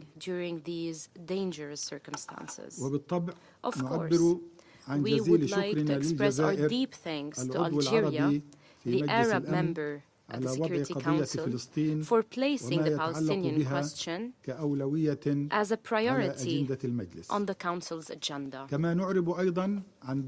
We would also like to express our deep appreciation to UNRWA's Commissioner General, Mr. Philippe Lazzarini, and all its staff and humanitarian workers who are providing urgent relief to the Palestinian people, including in Gaza. We salute your courage, your dedication as you carry out this noble humanitarian mission, risking your own lives to provide relief for our people. We express our condolences to you and to Palestinians on the loss of our brothers and sisters, your colleagues, the humanitarian worker. We hope you stay safe in these difficult times. Madam President, I would be remiss not to call for an immediate ceasefire in the Gaza Strip, for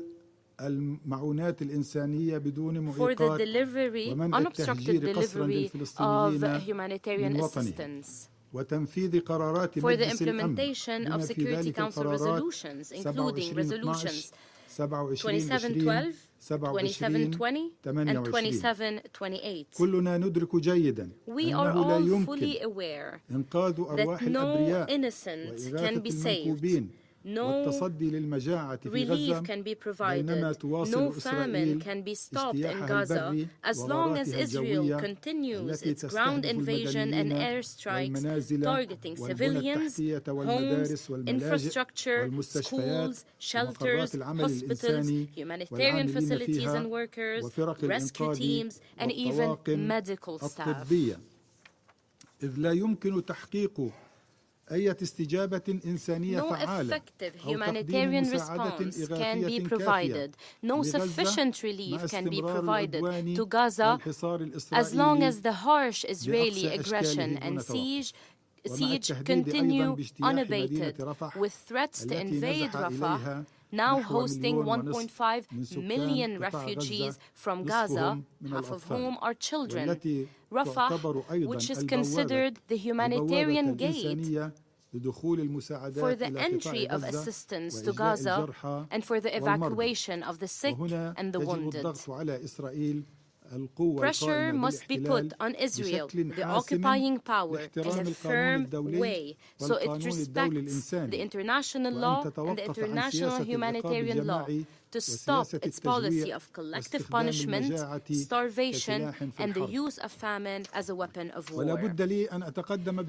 Allow me to express my deepest thanks to sisterly Egypt for its efforts to coordinate the delivery of the necessary humanitarian assistance to Gaza during this humanitarian catastrophe caused by the Israeli siege and aggression.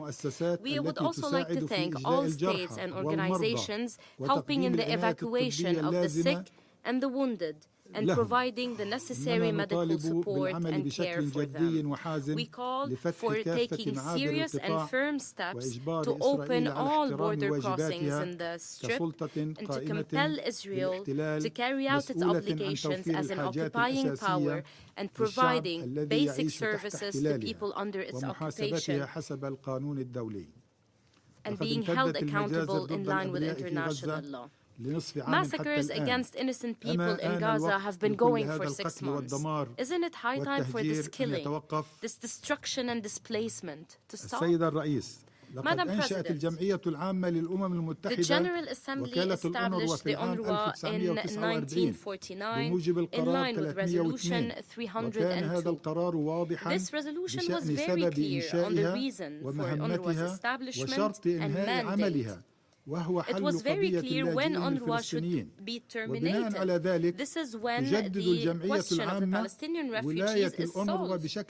Based on that, the General Assembly renews UNRWA's mandate periodically, وحملات التشويه every لنزع attempt الطابع and الأممي عن هذه campaign to المنظمة cut it الإنسانية off from the المميزة United فلا Nations, to يمكن أن cut يكون off this هناك special بديل humanitarian عن وكالة organization غوث وتشغيل UNRWA from the اللاجئين United Nations. الفلسطينيين There is الأونروا. no alternative for the إن UNRWA. وكالة الغوث ليست مجرد The UNRWA مشروع is إنساني not a إنما هي mere شاهد تاريخي humanitarian project. على التزام It المجتمع is a الدولي historic بل witness واجبه of تجاه the اللاجئين commitment الفلسطينيين by the الذين هجروا international من community, ديارهم rather its بسبب نكبة obligation العام regarding Palestinian 1948 refugees بعد who had to leave قرار their تقسيم home فلسطين after the 1948 Nakba, following the decision on the partition of Palestine in 1947, until a just and comprehensive solution is found for their cause in line with General Assembly Resolution 194.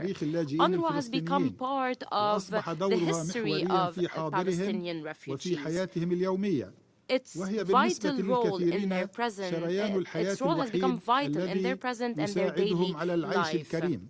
It is the only life for many people, for a dignified life, especially given the current serious rough situation where fear and tensions are rising. No other alternative can enjoy this position and the trust of the Palestinian refugees. The UNRWA is the only UN agency that has والمهارة الجاهزة such والخبرة skill, الطويلة readiness, والتجربة operational المتمكنة capacity, في experience and الإقلاع expertise بالمهام to الإنسانية carry على out مستوى humanitarian work خاصة at في a ظل ما large يحدث scale, في قطاع especially غزة given what is happening وضرورة in the العودة Gaza Strip and the للمدارس need to بأسرع reopen وقت schools, وبشكل to مألوف provide education, للأطفال to provide ولتقديم التعليم psychological والدعم and health الصحي support والنفسي for الذي children حرموا who منه have been خلال هذا deprived العام of such الدراسي support during فالوكالة this school تجسد year. أفضل ما The يمكن agency, للأمم المتحدة UNRWA, is the best thing the United Nations can do during these circumstances by combining international oversight, national capacities, and skillful coordination to ensure humanitarian assistance, protection, sustainable development, and the protection of rights.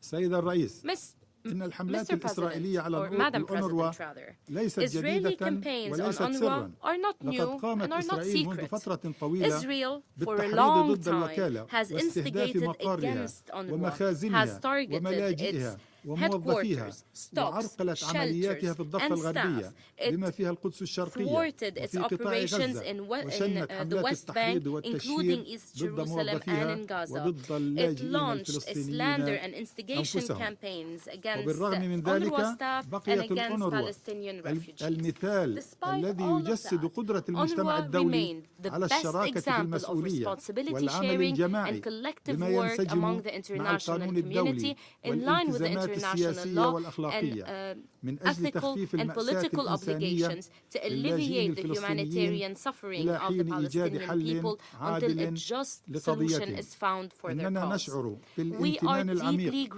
للدول العربية المضيفة الأردن ولبنان وسوريا على دعمها الذي لا مثيل له في استضافة اللاجئين الفلسطينيين على أرضهم لما يزيد عن 7 عقود for more than 7 decades, for sharing their resources and providing everything for their relief and development. We are grateful to all donor countries that have for years provided support to allow UNRWA to offer its vital assistance to Palestinian refugees, including countries that did not suspend their funding, countries that resumed their funding to UNRWA, and countries that doubled and sped up their funding to UNRWA, especially during the current circumstances. Your support has always given UNRWA and Palestinian refugees some hope and dignity which were taken away because of the injustice, aggression, and the lack of a just solution. Madam President, once again, we appreciate the wise leadership of the United Nations Secretary General, Mr. Antonio Guterres, in supporting UNRWA and the steps he has taken by asking the OIOS to conduct an investigation in the Israeli allegations against some UNRWA employees, to establish an independent review group for UNRWA's operations. We are waiting the outcome of the investigation and the report of the group. Until then, we call upon states that have suspended their funding of the UNRWA to reverse their decision and to resume the funding. We remind everyone that the lives of millions of marginalized youth, women, and children are in real danger. The humanitarian challenges we are facing are unprecedented. They require doubled efforts and exceptional empathy. Political, financial, and operational support should be provided to UNRWA to address the growing humanitarian crisis and to face the imminent famine. No other operational structure can carry out such a humongous task. Madam President, pressure must be brought on Israel so that it immediately stops hindering the operations of the UNRWA and stops violating its mandate. It should stop targeting UNRWA's facilities and it should stop attempting to expel it from occupied eastern Jerusalem. Israel should stop باحترام اتفاقية الأمم المتحدة بشأن الامتيازات obstructing the movement of UNRWA staff and humanitarian trucks. Israel should respect the Convention on the Safety of the United Nations and associated staff and the Convention on the Privileges and Immunities of the United Nations, as well as any other convention. Any attempt to hinder the work of UNRWA needs accountability. Madam President, it is high time to gather the necessary political will to end the violent, illegal Israeli military occupation of our land, to stop the Nakba of the Palestinian people. It is high time for the Palestinian people to enjoy their inalienable humanitarian and political rights, to achieve peace and justice, which will allow our people, including our refugees, to live in freedom, dignity, and safety. Until then, supporting UNRWA in its areas of operations in Lebanon, Syria, and the occupied Palestinian territories in Jordan, including East Jerusalem, remains an integral part of international efforts to alleviate the suffering of our people. It is a main share of the permanent responsibility of the United Nations regarding the Palestinian question. Thank you. I thank His Excellency Mr. Abu Amr for his statement. I now give the floor to the representative of Israel. Thank you, Madam President. Madam President, from the very moment that the Arabs rejected Resolution 181 in 1947, the partition plan, and began their war to destroy Israel, the Palestinians have tried to exploit the UN for their goal to reverse history. The UN and its bodies have not only failed in de-escalating the conflict or advancing a solution, the UN is directly responsible for perpetuating this conflict and ensuring that the Palestinians will continue to reject any peace plan or compromise because the political makeup here, the political makeup of the UN, gives them hope that they will achieve their original objective, which is, as you know, the destruction of the State of Israel. And one of the weapons that the UN has crafted to protract this conflict is UNRWA. UNRWA, the organization that so many of you fund or support, is the UN's single biggest obstacle to a solution. Colleagues, after it was founded, UNRWA was quickly hijacked by the Palestinians and weaponized into an instrument of war. UNRWA's goal is not aid or real education. In practice, UNRWA is creating a sea of Palestinian refugees, millions of them, indoctrinated to believe that Israel belongs to them. And the end goal is to use these so-called refugees and their libelous right of return a right that doesn't exist, to flood Israel and destroy the Jewish state. It's not a secret, by the way. This has been the Palestinians' plan from day one. After their failed war to destroy the Jewish state in 1948, the Arabs were then left with two options. One, accept the result of their actions and come to terms with Israel as the Jewish state, like the UN decided, the partition plan, a Jewish state, an Arab state. Or two, to invest every resource possible in ensuring that this conflict will not end until they get what they want, a one-state solution, not a Jewish one. Another Arab state in the Middle East. They chose a war of terror to eliminate the one and only Jewish state. UNRWA became part of their arsenal.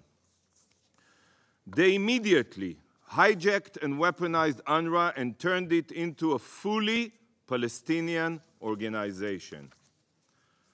I emphasize, just because UNRWA has a thin layer of Europeans in charge of collecting donations and garnering support, it doesn't change the fact that UNRWA is a Palestinian organization fully committed to the Jewish state's destruction.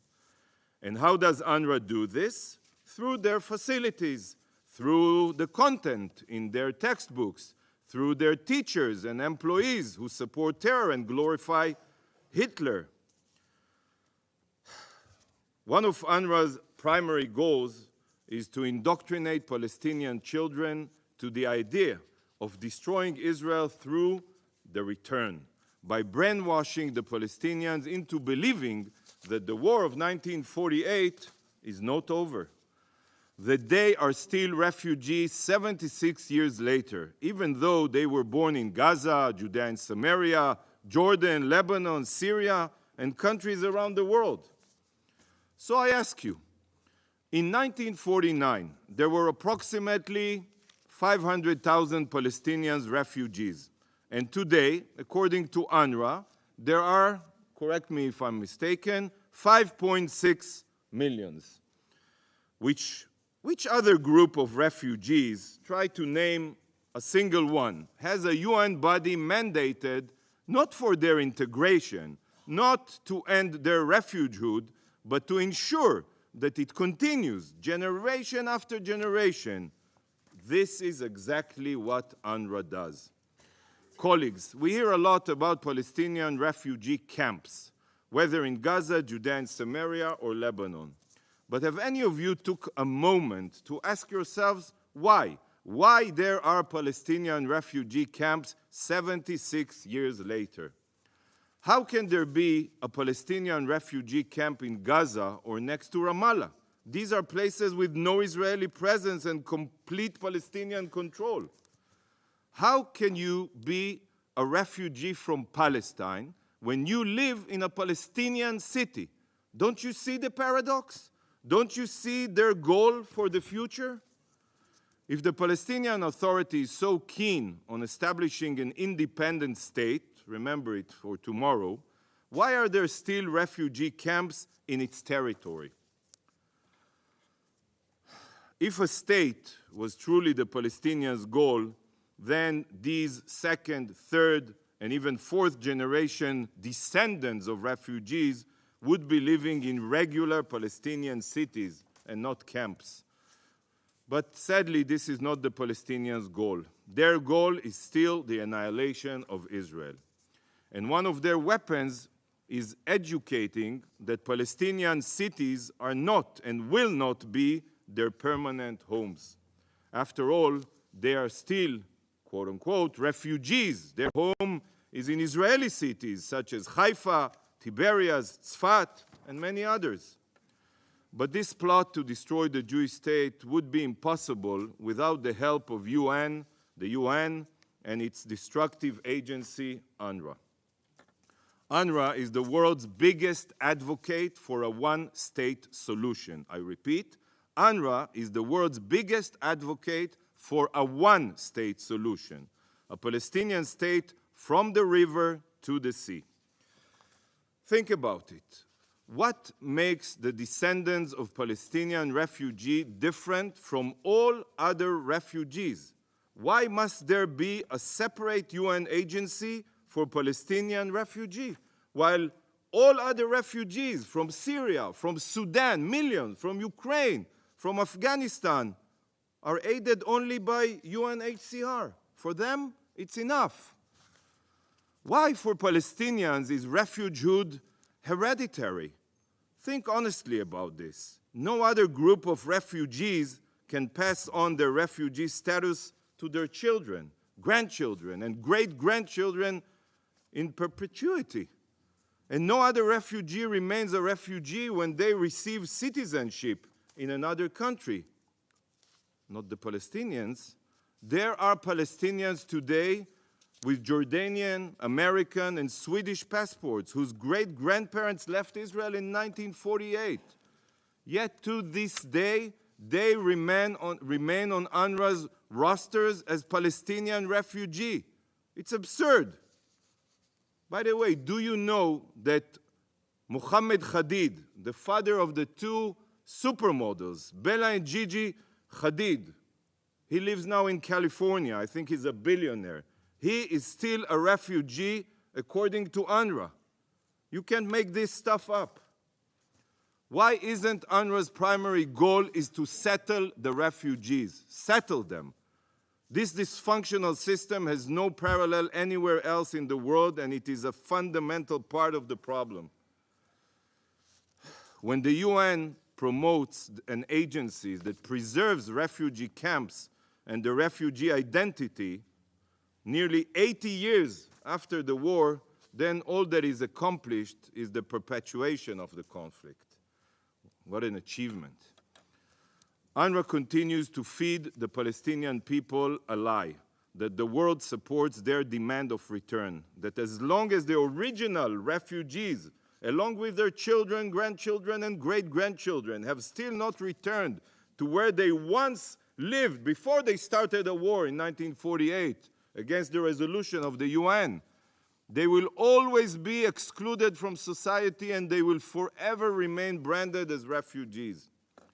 In fact, in Lebanon, one example, Palestinian refugees face apartheid-like treatment. They suffer restricted access to public health, education, and social services, and face significant restrictions on their right to work and own property. Not only is this apartheid in practice, it is UN-facilitated apartheid, because they live in your camps. Without the absurd hereditary refugeehood fueled by UNRWA today, Palestinian refugees in Lebanon would be Lebanese citizens, not a minority discriminated against. And as more time passes, the more this problem will grow. More refugees, quote unquote, mean more services, more aid, more staff, more budget. This is not a sustainable practice. I ask you, what will you do, all of you, in 50 years if there is still no peace? UNRWA's budget will pass, how much? $3 billion? Where will you start, when will you start to think about diminishing the problem instead of keeping it alive and letting it grow? Sadly, you are providing aspirin to a body contaminated with cancerous cells. Colleagues, the UN and its bodies were established to collaborate with law-abiding entities, to work hand in hand with governments, with NGOs. But what the UN is not equipped for is to collaborate with terror organizations. Hamas saw this weakness and quickly capitalized on it. Hamas was handed on a silver platter, a UN agency with an immense budget and global legitimacy. And UNRWA was totally infiltrated by Hamas. Today, in Gaza, UNRWA is Hamas and Hamas is UNRWA. And UNRWA has become an instrumental part of Gazans terror war machine.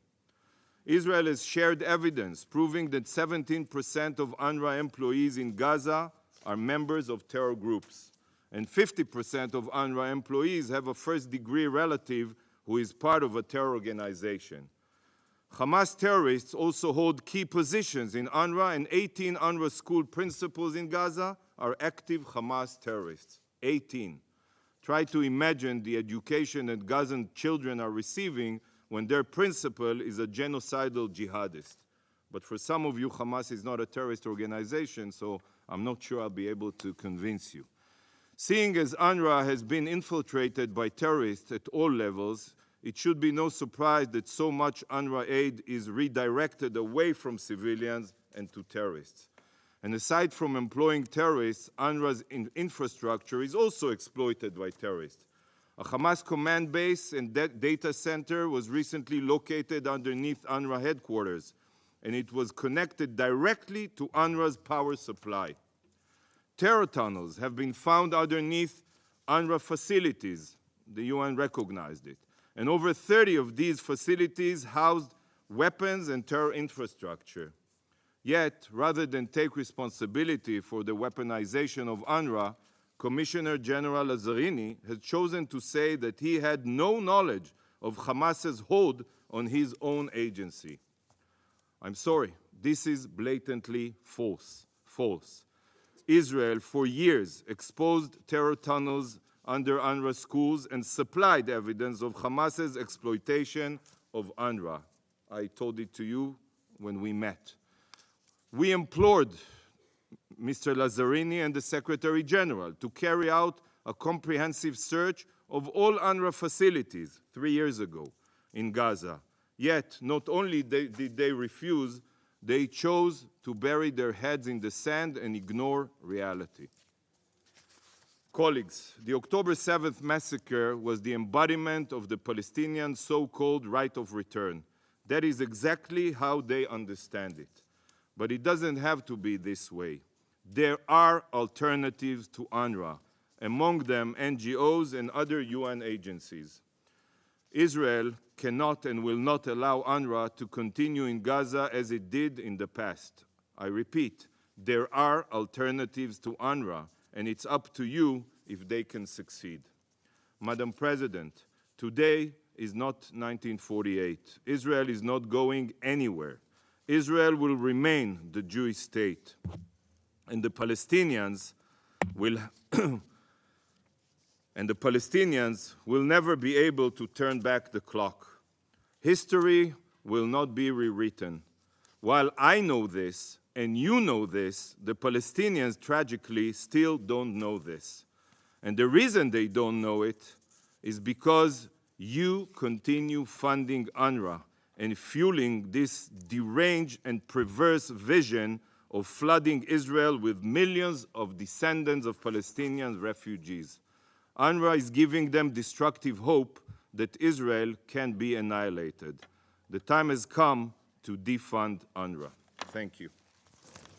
I thank the representative of Israel for his statement.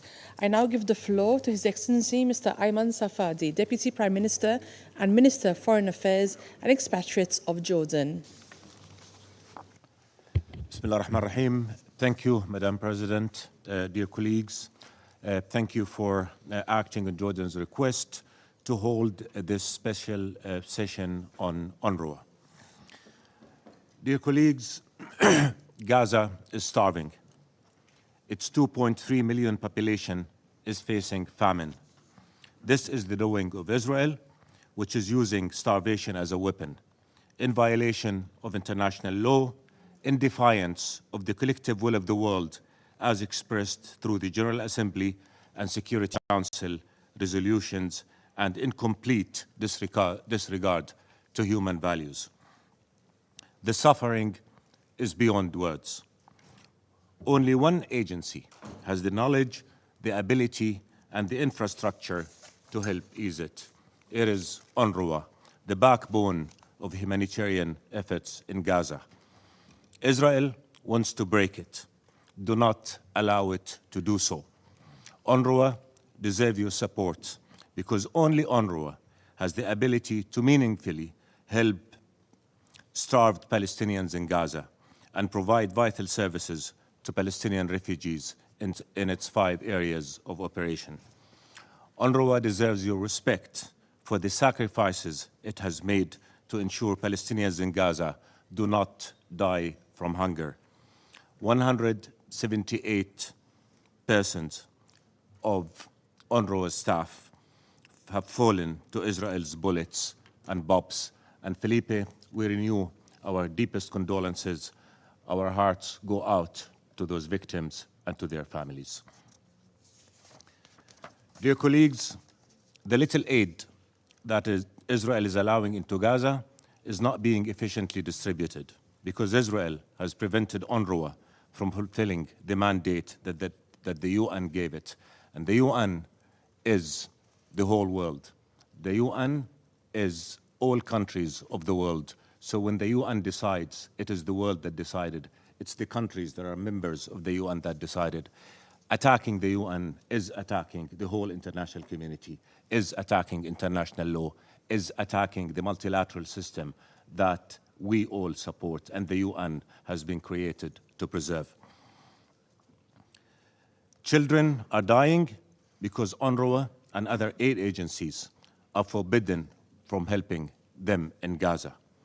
Some of those who tried have been killed in cold blood by Israeli occupation forces.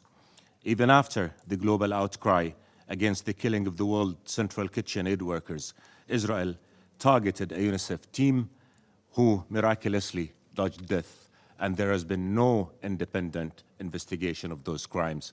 There's been no effort to force an independent investigation of those cold-blooded crimes that were there for everybody to see. Dear colleagues, the truth is another victim of Israel's aggression on Gaza. The disinformation campaign that the Israeli government has been spreading against UNRWA, the lies, the distortion of history, and the distortion of the present must not shape worldview of the agencies. UNRWA's essential work, its commitment to UN values, its sacrifices, and the dedication of its staff must. Israel leveled allegations against 12 of UNRWA's 13,000 staff members in Gaza. The agency acted responsibly. The UN fired those staff members even before an investigation was launched. The agency welcomed and fully cooperated with an independent investigation which is headed by former French Foreign Minister Catherine Colonna. The UN also launched its own internal investigation into the allegations. UNRWA has nothing to hide.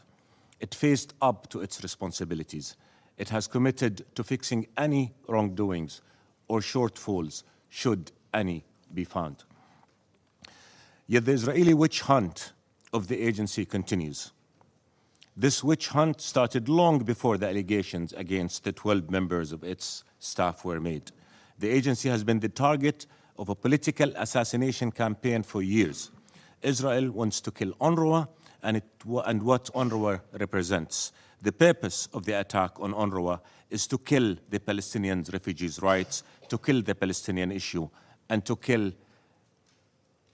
the discussion that there is an occupation that is illegal, that is inhumane, that must end. It will not succeed. UNRWA must be protected now in the same way that it was protected in the past. For UNRWA is a bright spot in the misery that Israel has forced on Palestinian refugees. For it has provided hope, education, and opportunity for Palestinian refugees in Lebanon, Syria, and Jordan. About 5.6 million refugees look to UNRWA for that hope. They see it as a symbol that the world still cares about their plight, and that the world still cares about alleviating the historical injustice to which they have been subjected. Over 300,000 students used to attend UNRWA schools in Gaza before the Israeli aggression forced what it did not destroy among them into becoming overcrowded shelters for hundreds of thousands of the 1.7 million Palestinians it has displaced in Gaza. Hundreds of thousands more in the West Bank, Syria, Lebanon will be denied their right to education and medical care if it were not for UNRWA.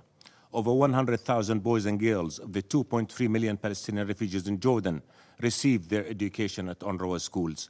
No other agency can do what UNRWA does. Dear colleagues, UNRWA was born out of the Nakba of 1948, when Israel pushed hundreds of thousands of Palestinians from their homes on their ancestral land. The United Nations created it as a temporary agency to care for refugees until they can go back home. They have not.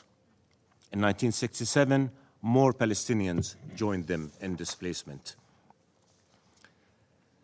The refugees' plight persists. UNRWA must remain. That is the simple fact. That is the simple obligation. That is legal, that is moral, that is human. UNRWA must continue to implement its mandate until the refugee issue is resolved in accordance with international law and relevant UN resolutions which uphold their right to return and compensation, and in the context of a comprehensive solution to the conflict.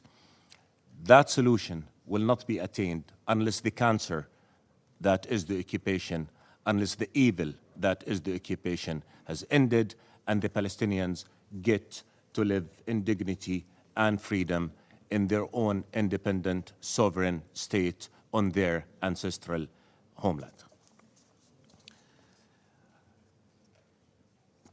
My dear colleagues, UNRWA is indispensable. It is irreplaceable. It is more needed now than ever before, as children are literally dying from starvation and dehydration in the inferno of pain, death, and suffering the Israeli war has made Gaza. The war in Gaza must stop, and it will stop. And when it does, the world will see the inhumane reality Israel has forced on Gaza and has largely kept away from the eyes of the world by banning journalists from entering the Strip and covering the destruction. Then, when that happens, when the world can actually see the amount of destruction and death and suffering that Israel has brought to Gaza, the world will recognize even more how much it needs UNRWA and how vital UNRWA's role is. We thank all our partners who continue to help UNRWA. And we urge you all, protect UNRWA now, just like you protected it in the past. Support it financially and politically. For supporting UNRWA is supporting regional stability. Saving UNRWA is saving lives, saving hope, and standing on the side of justice, and on the side of the right of Palestinian people to live in dignity, in freedom, without fear, without intimidation, without deprivation, and without the oppression of having no hope that their plight will end, and watching their kin in Gaza being killed and on the West Bank being subject to all kinds of oppression, attacks, settlers, terrorism, confiscation of their land, building of settlements on their houses, on their farms. That has to stop. Only if we do that will the Middle East has the peace that it deserves, and only if the Palestinian people get their right will the Palestinians and the Israelis and all of us live in peace. Thank you so much. I thank His Excellency Mr. Safadi for his statement. I now give the floor to His Excellency Mr. Ahmet Yildiz, Deputy Minister for Foreign Affairs of Turkey. Thank you, Madam President. At the outset, we extend our thanks to you as Maltese Presidency and to Jordan for convening this timely meeting. I also express appreciation to Commissioner General Lazzarini for his briefing and commend his efforts to fulfill UNRWA's mandate under extremely challenging circumstances. He depicted the situation in the field very well and very clearly, and he also revealed how some calls about UNRWA, subversive calls about UNRWA, how they are ill-intended. And unfortunately, speeches of the Israeli representative confirm this. Madam President, as we speak today, the suffering in occupied Palestinian territories is at unprecedented levels. The West Bank is under immense tension with settler violence and growing Israeli atrocities on the Palestinian people. Unlawful settlements, demolition of houses, forced evictions, and land confiscations continue as daily routines. 7,000 people arrested since 7 October last year for no reason.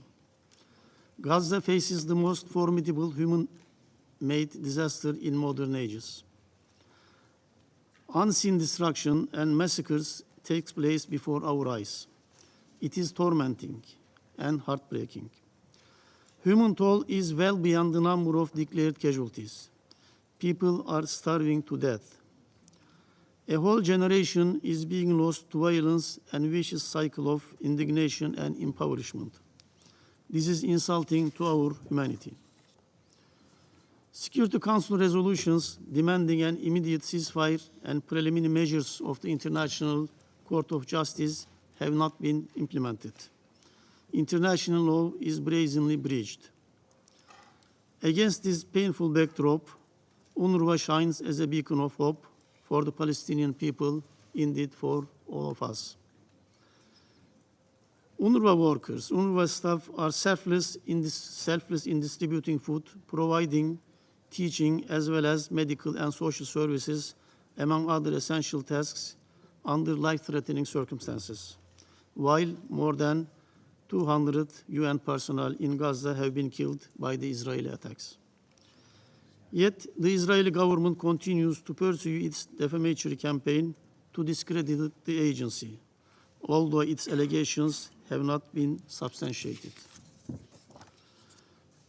UNRWA was envisioned as a temporary entity by the General Assembly when its mandate was first enforced in 1949, following the mass deportations of the Palestinians from their homeland. Therefore, UNRWA represents the right of return and dignity. UNRWA tells us that the Palestinian question is alive and it should be solved in a fair way. UNRWA is a political, legal, humanitarian, and moral responsibility of the international community until a just solution based on the two-state vision is realized.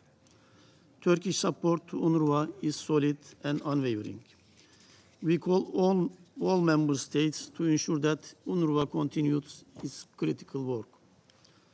Turkey, as the chair of the working group on the financing of the UNRWA and a regular contributor, will continue to make every effort contributing to the invaluable work of the agency. Thank you for your kind attention. I thank His Excellency Mr. Yildiz for his statement. I now give the floor to the representative of Saudi Arabia.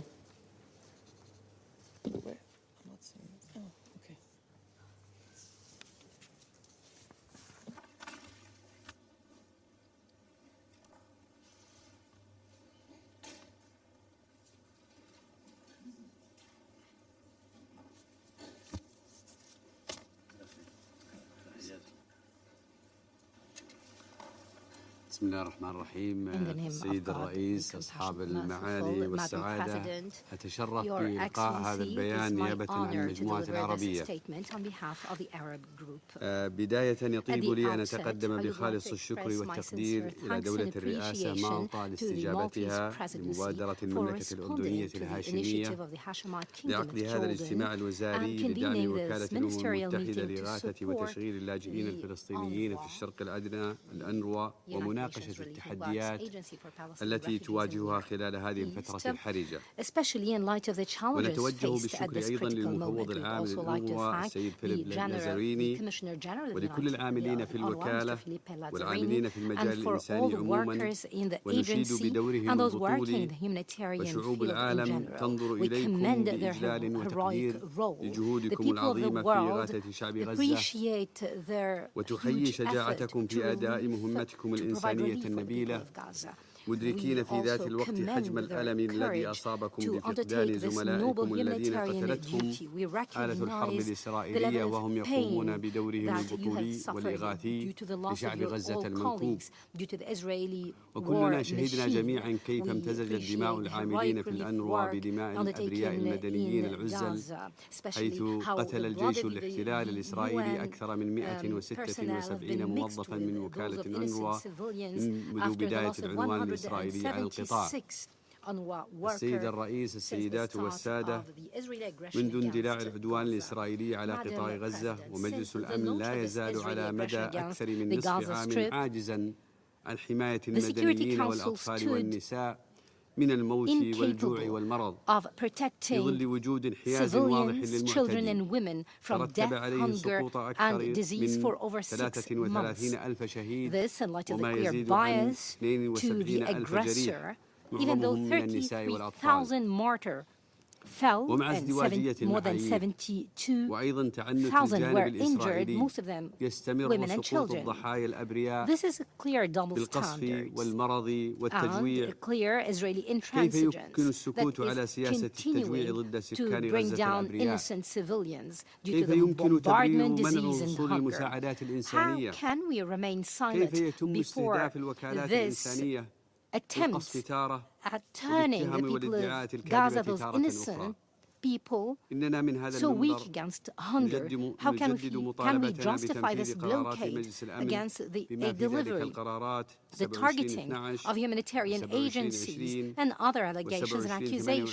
و27/28 ونطالب بوقف فوري لإطلاق النار وإلزام قوات الاحتلال الإسرائيلي بالتوقف عن إزهاق مزيد من أرواح المدنيين واستهداف المنازل والبنى التحتية والمستشفيات ومقرات العمل الإنساني والطواقم الطبية. السيد الرئيس، إن وكالة الأمم المتحدة UNRWA خرجت من رحم هذه المنظمة ومن خلال قرار الجمعية العامة رقم 302 لعام 1949 وأسباب إنشائها لا تخفى عليكم جميعا ولا تزال تلك الأسباب قائمة.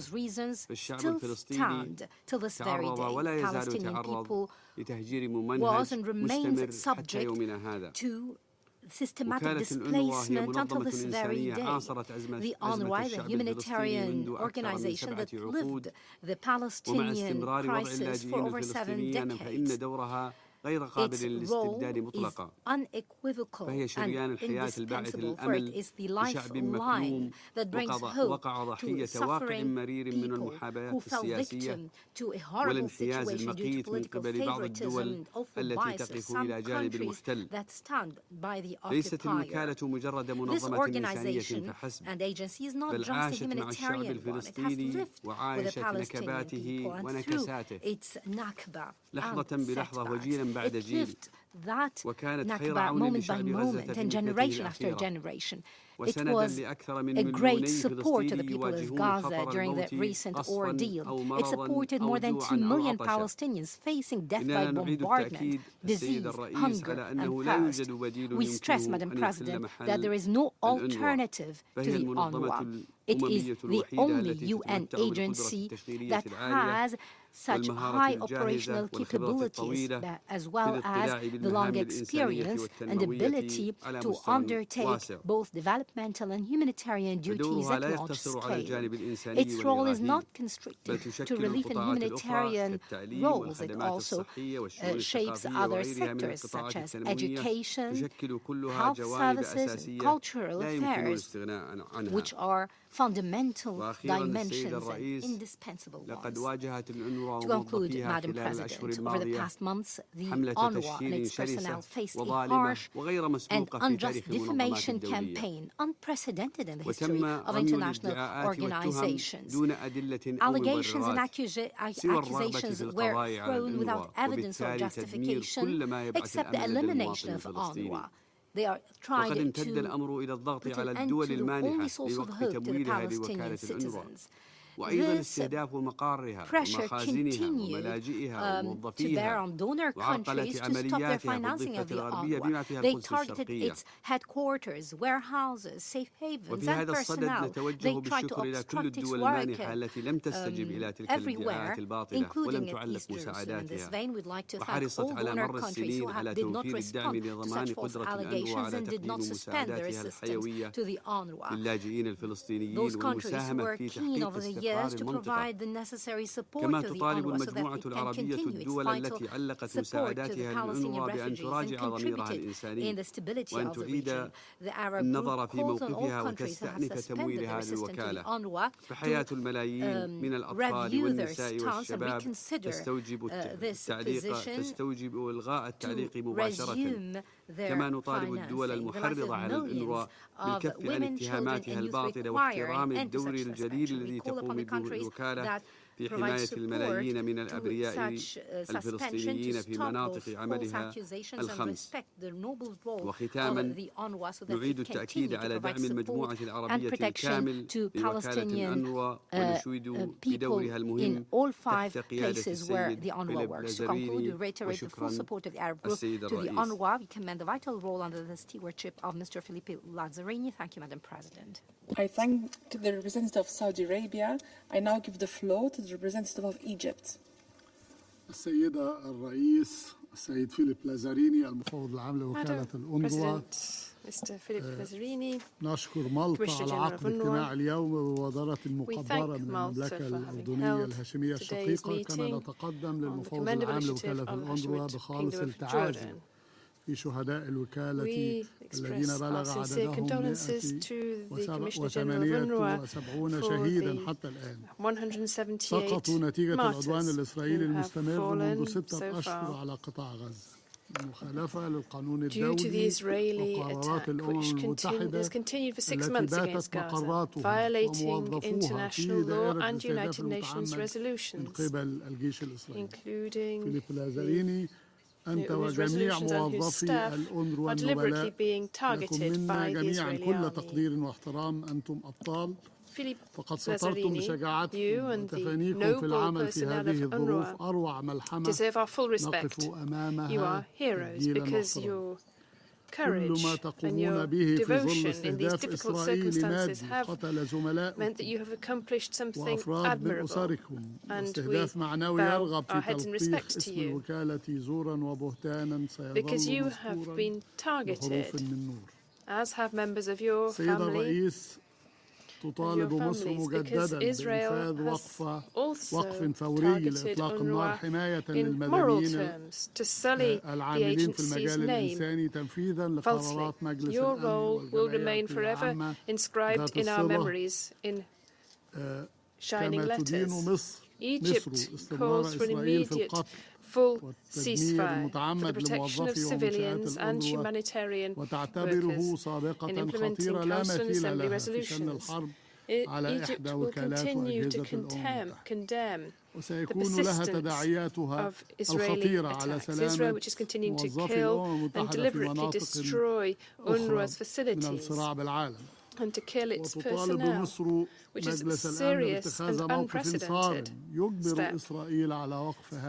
Because this war has been unleashed against an agency, against the United Nations body, and will have serious repercussions for the security of United Nations staff in conflict zones across the world. Egypt calls upon the Council to adopt a firm stance to constrain Israel to cease this criminal action.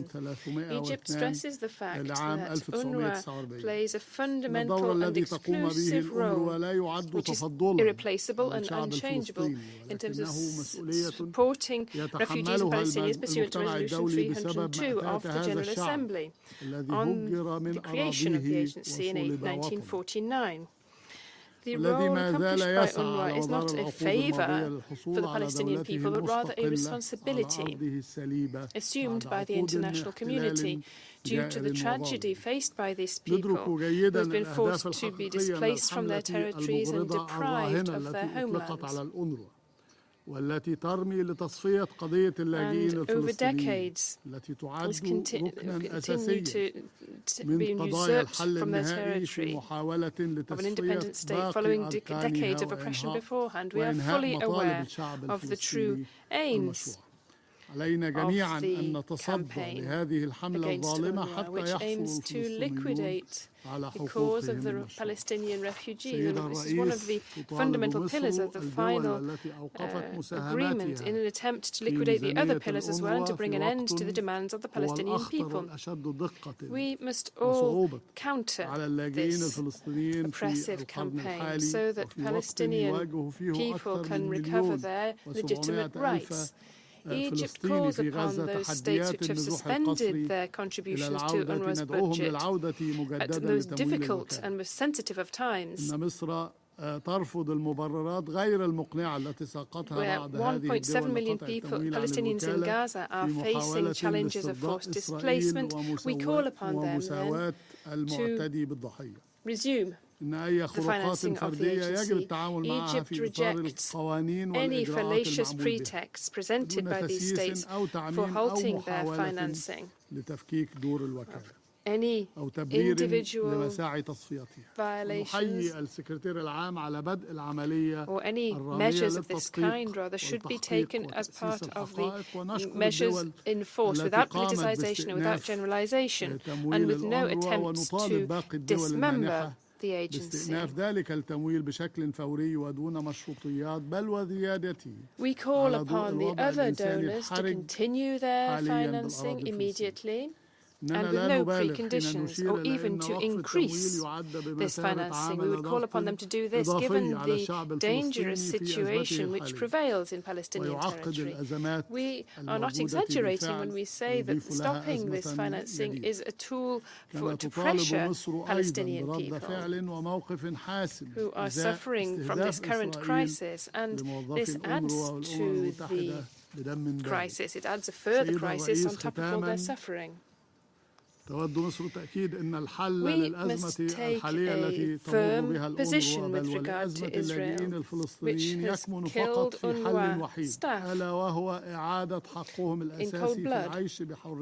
To conclude, the resolution of this current crisis for UNRWA and even for Palestinian refugees, there is just one solution, which is to return their fundamental rights to live in freedom and dignity within their independent state within the 1967 borders, with East Jerusalem as the capital.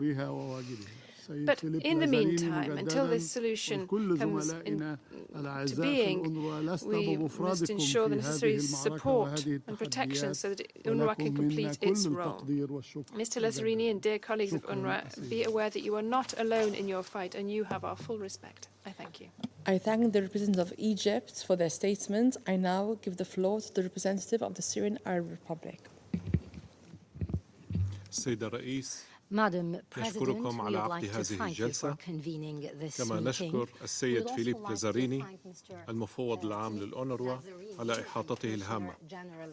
وينضم وفد بلادي للبيان المجموعة العربية الذي أدلى به سعادة المندوب الدائم للمملكة العربية السعودية delivered by the permanent representative of Saudi Arabia. We would like to stress the following points. 75 عاما أنشأت الجمعية العامة للأمم المتحدة وكالة الأونروا لتقديم الرعاية والدعم للاجئين الفلسطينيين الذين أجبرتهم الاعتداءات والمجازر الوحشية الإسرائيلية وأعمال الإرهاب التي ارتكبتها عصابات هاغانا وشتيرن وغيرهما على هجر منازلهم ووطنهم قسرا والبحث عن ملاذ آمن في أرجاء أخرى من الأراضي الفلسطينية أو في الدول العربية الشقيقة المجاورة بما فيها بلاد سوريا.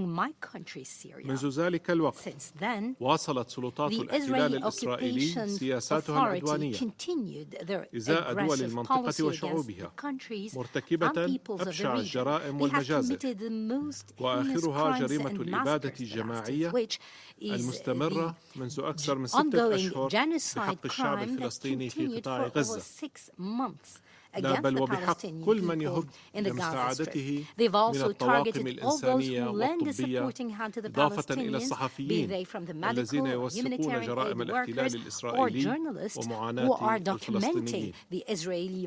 إن معاناة الشعب الفلسطيني تتفاقم جراء محاولات تصفية وكالة الأونروا على أيدي إسرائيل وحلفائها الذين يزعمون كذبا بأن إسرائيل هي الديمقراطية الوحيدة في الشرق الأوسط ويغطون على جرائمها.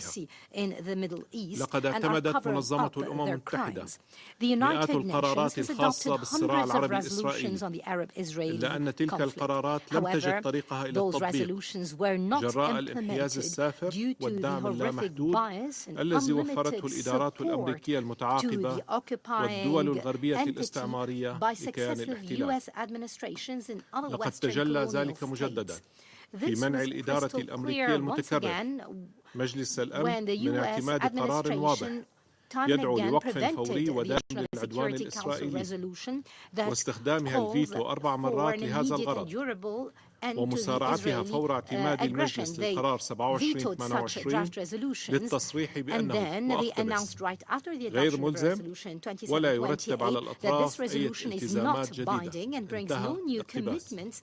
وذلك في تعبير سافر عن الانتقائية وازدواجية المعايير في التعامل مع قرارات الأمم المتحدة ولإتاحة المزيد من الوقت لإسرائيل لمواصلة إبادتها للشعب الفلسطيني والتمادي في أعمالها العدوانية ومحاولاتها المستمرة لتصعيد الأوضاع في المنطقة من خلال اعتداءاتها المتكررة على أراضي بلادي ودول عربية أخرى.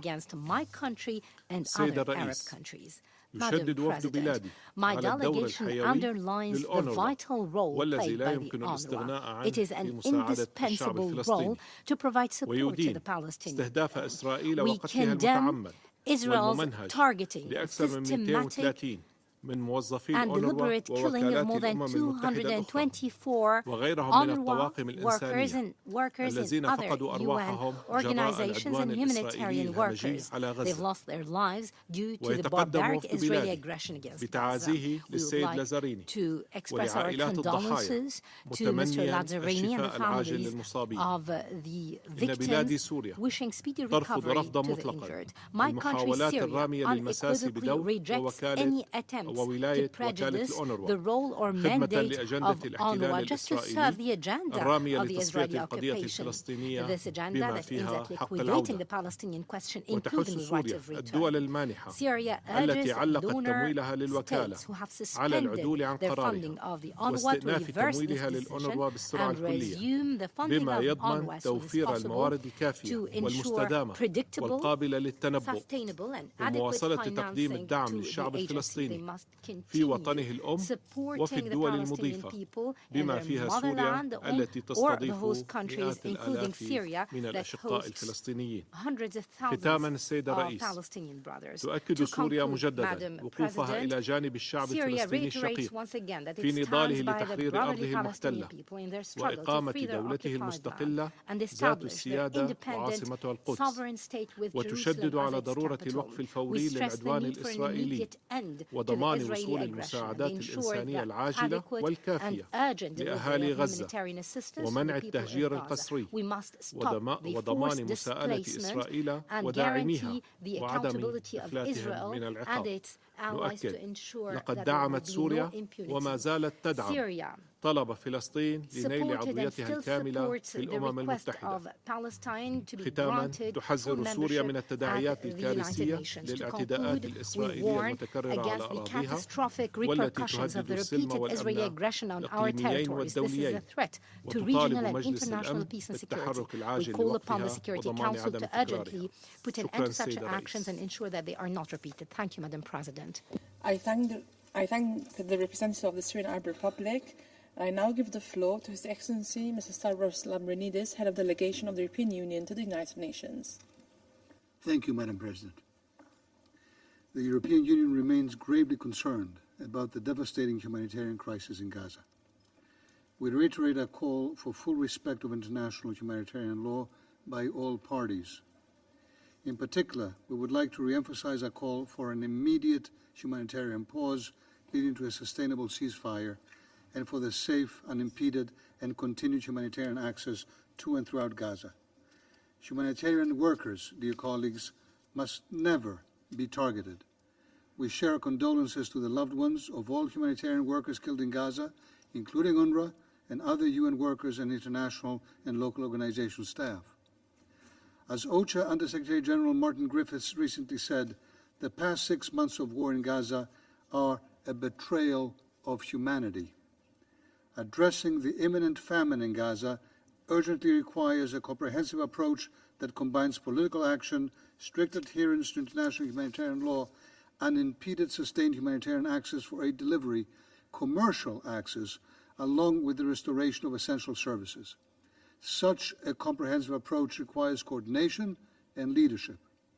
The European Union stands firm in our belief that UNRWA is the backbone of any effective humanitarian response in Gaza. The role of UNRWA is irreplaceable. The agency is a main humanitarian lifeline for the Palestinian children, women and men who are dependent on life-saving assistance. We appreciate the steps taken by the UN's Office for Internal Oversight Services investigation to shed light into the serious allegations against a few UNRWA staff. And we commend the UN for establishing an independent review group led by Catherine Colonna to assess whether the agency is doing everything within its power to ensure neutrality and to respond to allegations. From the preliminary results, we remain convinced that UNRWA is an essential part of delivering desperately needed aid to the people in Gaza. We are glad that many donors who had initially suspended their funding have resumed their support of UNRWA based on the results of these assessments. As a long-standing humanitarian donor, the European Union will continue to cooperate closely with the UN, including UNRWA, and humanitarian partners in the region in line with the humanitarian principles of humanity, neutrality, impartiality, and independence. With over 1 million Palestinians forcibly displaced and continued hostilities, UNRWA is more needed than ever to deliver for the Palestinians in Gaza, as well as to deliver assistance and social services in the West Bank, Jordan, Lebanon, and Syria. Thank you, Madam President. I thank His Excellency Mr. Lambrinidis for his statement. I now give the floor to Luxembourg. Madam President, I thank you for convening this briefing of the Security Council, and I would also like to thank Commissioner General Philippe Lazzarini for his briefing and to express our full confidence in his leadership of UNRWA at this challenging time. I have the honor to speak on behalf of Belgium, Ireland, Malta, Norway, Portugal, Slovenia, Spain, and my own country, Luxembourg. We remain firmly committed to UNRWA's work. This commitment stems from our recognition of its vital activities in the past 75 years and its unique role in assisting Palestinians in Gaza, in the West Bank, including East Jerusalem, and in Jordan, Syria, and Lebanon.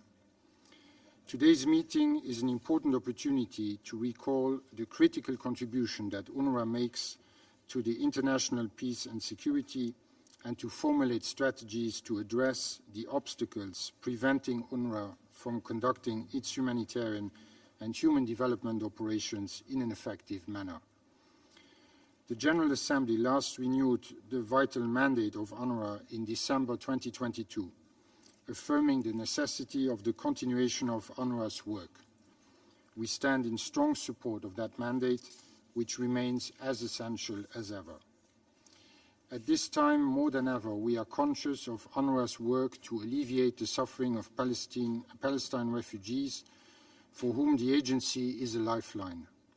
The agency contributes to the protection of Palestine refugees both through service delivery and by advocating their rights with relevant stakeholders. We are extremely concerned at any efforts to question UNRWA's role and hamper its work. UNRWA remains the backbone of the humanitarian response in Gaza. UNRWA is absolutely essential to ensure that the resolutions that this Council adopted to massively scale up humanitarian aid to and within Gaza, resolutions 2712, 2720, and 2728, can be implemented. Furthermore, UNRWA is a pillar of regional stability and a beacon of hope for millions of Palestinian children, women, and men. It must be maintained and deserves our continued collective support until there is a political solution. We once again acknowledge that many of UNRWA's staff have paid the ultimate price while carrying out its life-saving work. We pay tribute to all the lives that have been lost, and we offer our sincere condolences to their families.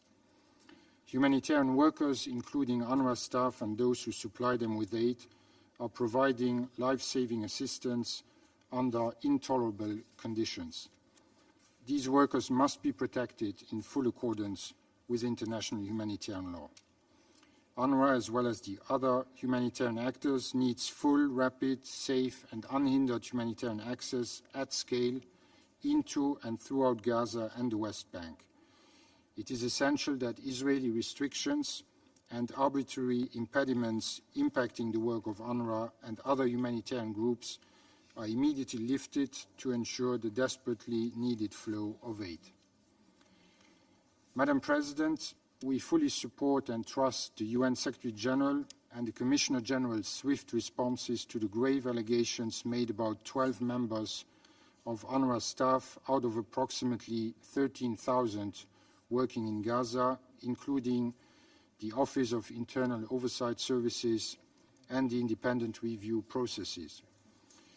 We look forward to the final outcome of these important processes due shortly, and we reiterate our call on all parties to fully cooperate with these processes.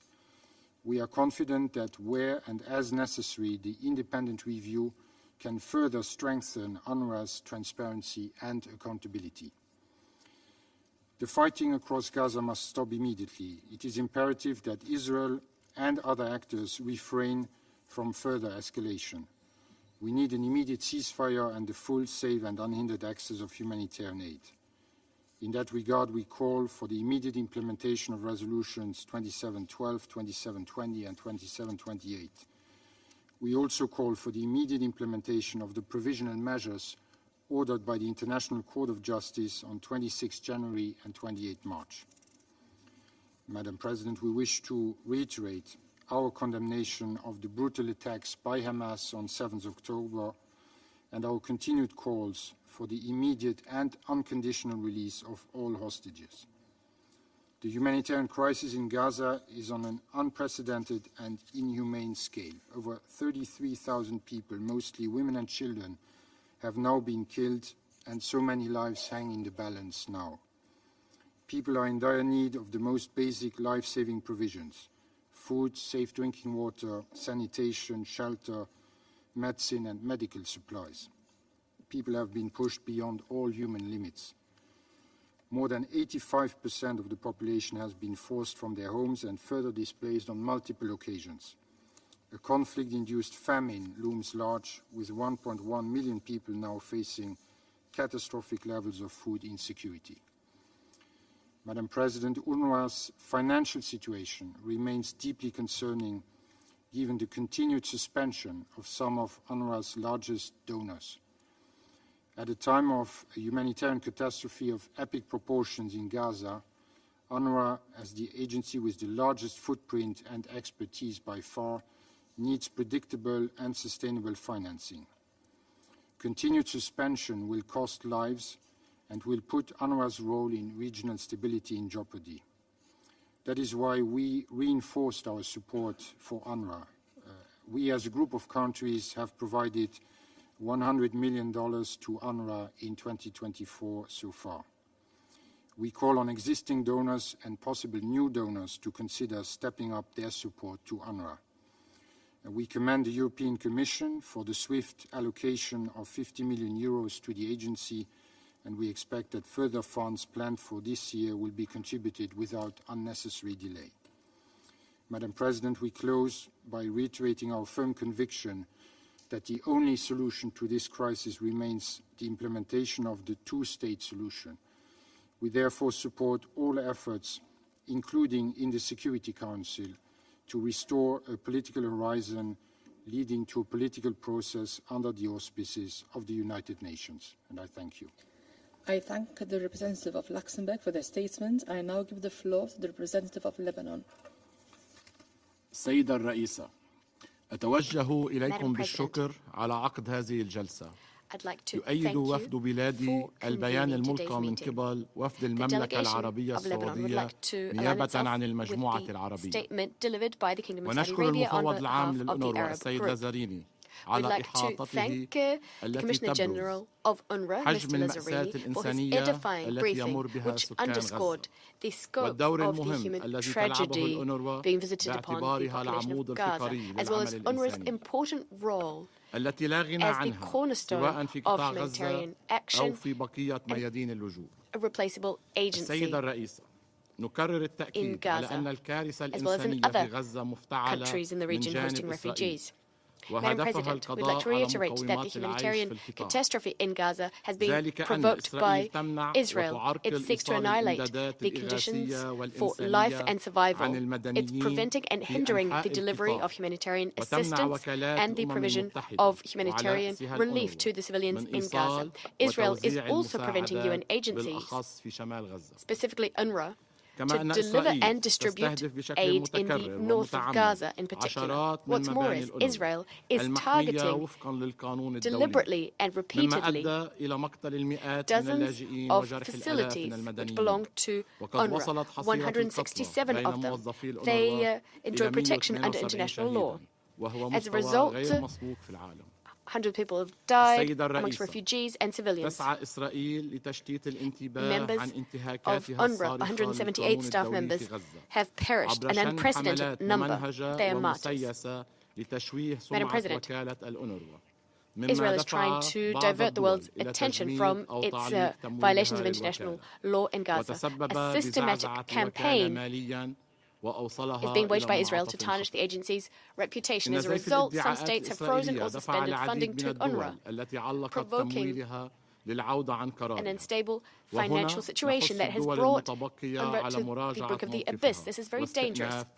Israel's fallacious allegations prompted a number of states to suspend their funding to UNRWA, and yet many of them have reversed their decision. We call on those states who have not yet done so to follow in the footsteps of those states and to resume sending funding to the country, because the frozen funding has a direct impact on Palestinians in Gaza. Gaza, which has been decimated, torn up by war, famine, and the propagation of famine. Disease. This has knock-on effects on all Palestinian refugees in Palestine, Jordan, Lebanon, and Syria. They depend on UNRWA for basic services such as education, healthcare, and their livelihoods. UNRWA's dismantlement is something right-wing extremists in Israel trying to achieve. They oppose the two-state solution. Israel is trying to extend its settlements, tightening the screws on Palestinians, making their daily lives impossible. It is therefore incumbent upon the international community not to help Israel in its destructive adventure. On the contrary, the international community should provide sufficient funding, adequate funding to UNRWA so that it can discharge its duties while we wait for a lasting solution to the Palestinian issue, until we have an independent Palestinian state, until we resolve the issue of the right to return.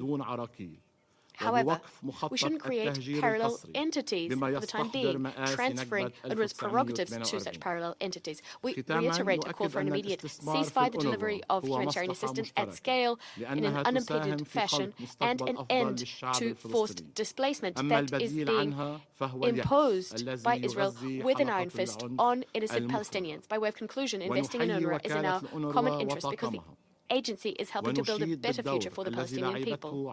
What's the alternative? Despair. Despair which will only fuel the circle of violence. We commend UNRWA and its staff and pay tribute to the role it's played over the years and to its sacrifices made for hundreds of thousands of refugees. We'd like to reaffirm that the agency's funding is a duty. The international community is duty-bound to fund the agency. It's not a handout. It's the very least we can give to Palestinians to help them swallow the bitterness they're currently experiencing. Lebanon has been welcoming its Palestinian brothers since 1948 and to this day. We've helped our Palestinian brothers brothers to carry this burden. We've fulfilled our moral duty. Lebanon fundamentally supports the right of the Palestinian people. Specifically, the Palestinians' right to a Palestinian state, the right to return to the land of Palestine, a sacred land for Palestinian refugees. In order to ensure that we can all enjoy peace and security, we absolutely must return to UN resolutions to a just and lasting peace, recognizing Palestine as an independent state within the borders of the 4th of June 1967, with East Jerusalem as its capital. It is only then that we will no longer have a need for UNRWA. المندوب المهرج في عرضه الممل الليلة الذي أراد تحدي ذكائكم ونسيان التاريخ وتزوير الوقائع والذي اتهم لبنان بتطبيق نظام التمييز العنصري بحق اللاجئين الفلسطينيين.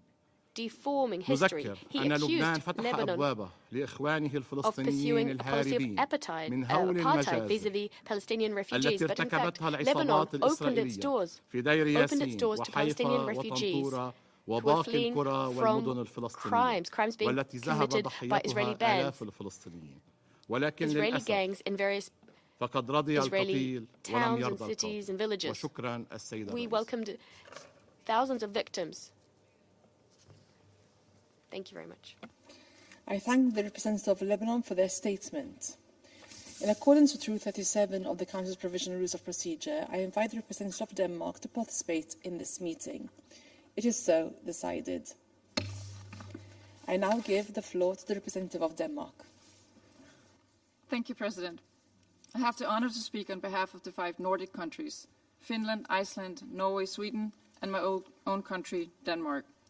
And let me first start by thanking Commissioner General Lazzarini for his detailed and concerning briefing. The Nordic countries are deeply concerned with the immense suffering of civilians and loss of life in Gaza, as well as the harrowing risk of famine caused by the insufficient entry of aid into Gaza since Hamas' deplorable attack on 7 October.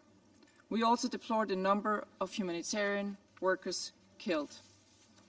President, the Nordic countries are collectively among the largest donors of UNRWA, with contributions in 2023 amounting to almost $130 million. All 5 Nordic countries have moved ahead with contributions for 2024. Yet, financing of humanitarian aid cannot stand alone and means little if the conditions are not in place for it to reach the affected populations. Administrative procedures, including screening processes, must be swift so that the volume needed can enter as quickly as possible, and for UNRWA to be able to undertake critical services and life-saving support. Full, rapid, safe, and unhindered humanitarian access into and throughout the Gaza Strip via all routes is essential to provide the civilian population with life-saving assistance and basic services at scale. Moreover, humanitarian workers must be protected in accordance with international humanitarian law. It is important that UNRWA continues its work to restore trust in the organization. Following recent serious allegations directed towards some workers of the agency, we welcome the prompt follow-up action initiated by the United Nations Secretary General and the UNRWA Commissioner General. As we await the release of the findings of the independent review and the review of the United Nations Office of Internal Oversight Services, we expect them to lead to an UNRWA that is robust and well-equipped to respond to the needs of the civilian population in close coordination with relevant UN agencies and other partners. Madam President, it's been said several times here today, the service that UNRWA and other UN agencies provide in Gaza and across the region are essential. At a time of escalation in regional tensions, we are counting on this Council to remain engaged across all possible avenues to ensure that essential services and required volumes of aid reach all civilians in need of assistance, including in all areas of Gaza. We call for the immediate implementation of all relevant Security Council resolutions and for all parties to support neutral, impartial, and independent UN-led humanitarian action in Gaza and beyond. I thank you. I thank the representative of Denmark. There are no more names inscribed on the list of speakers. The meeting is adjourned.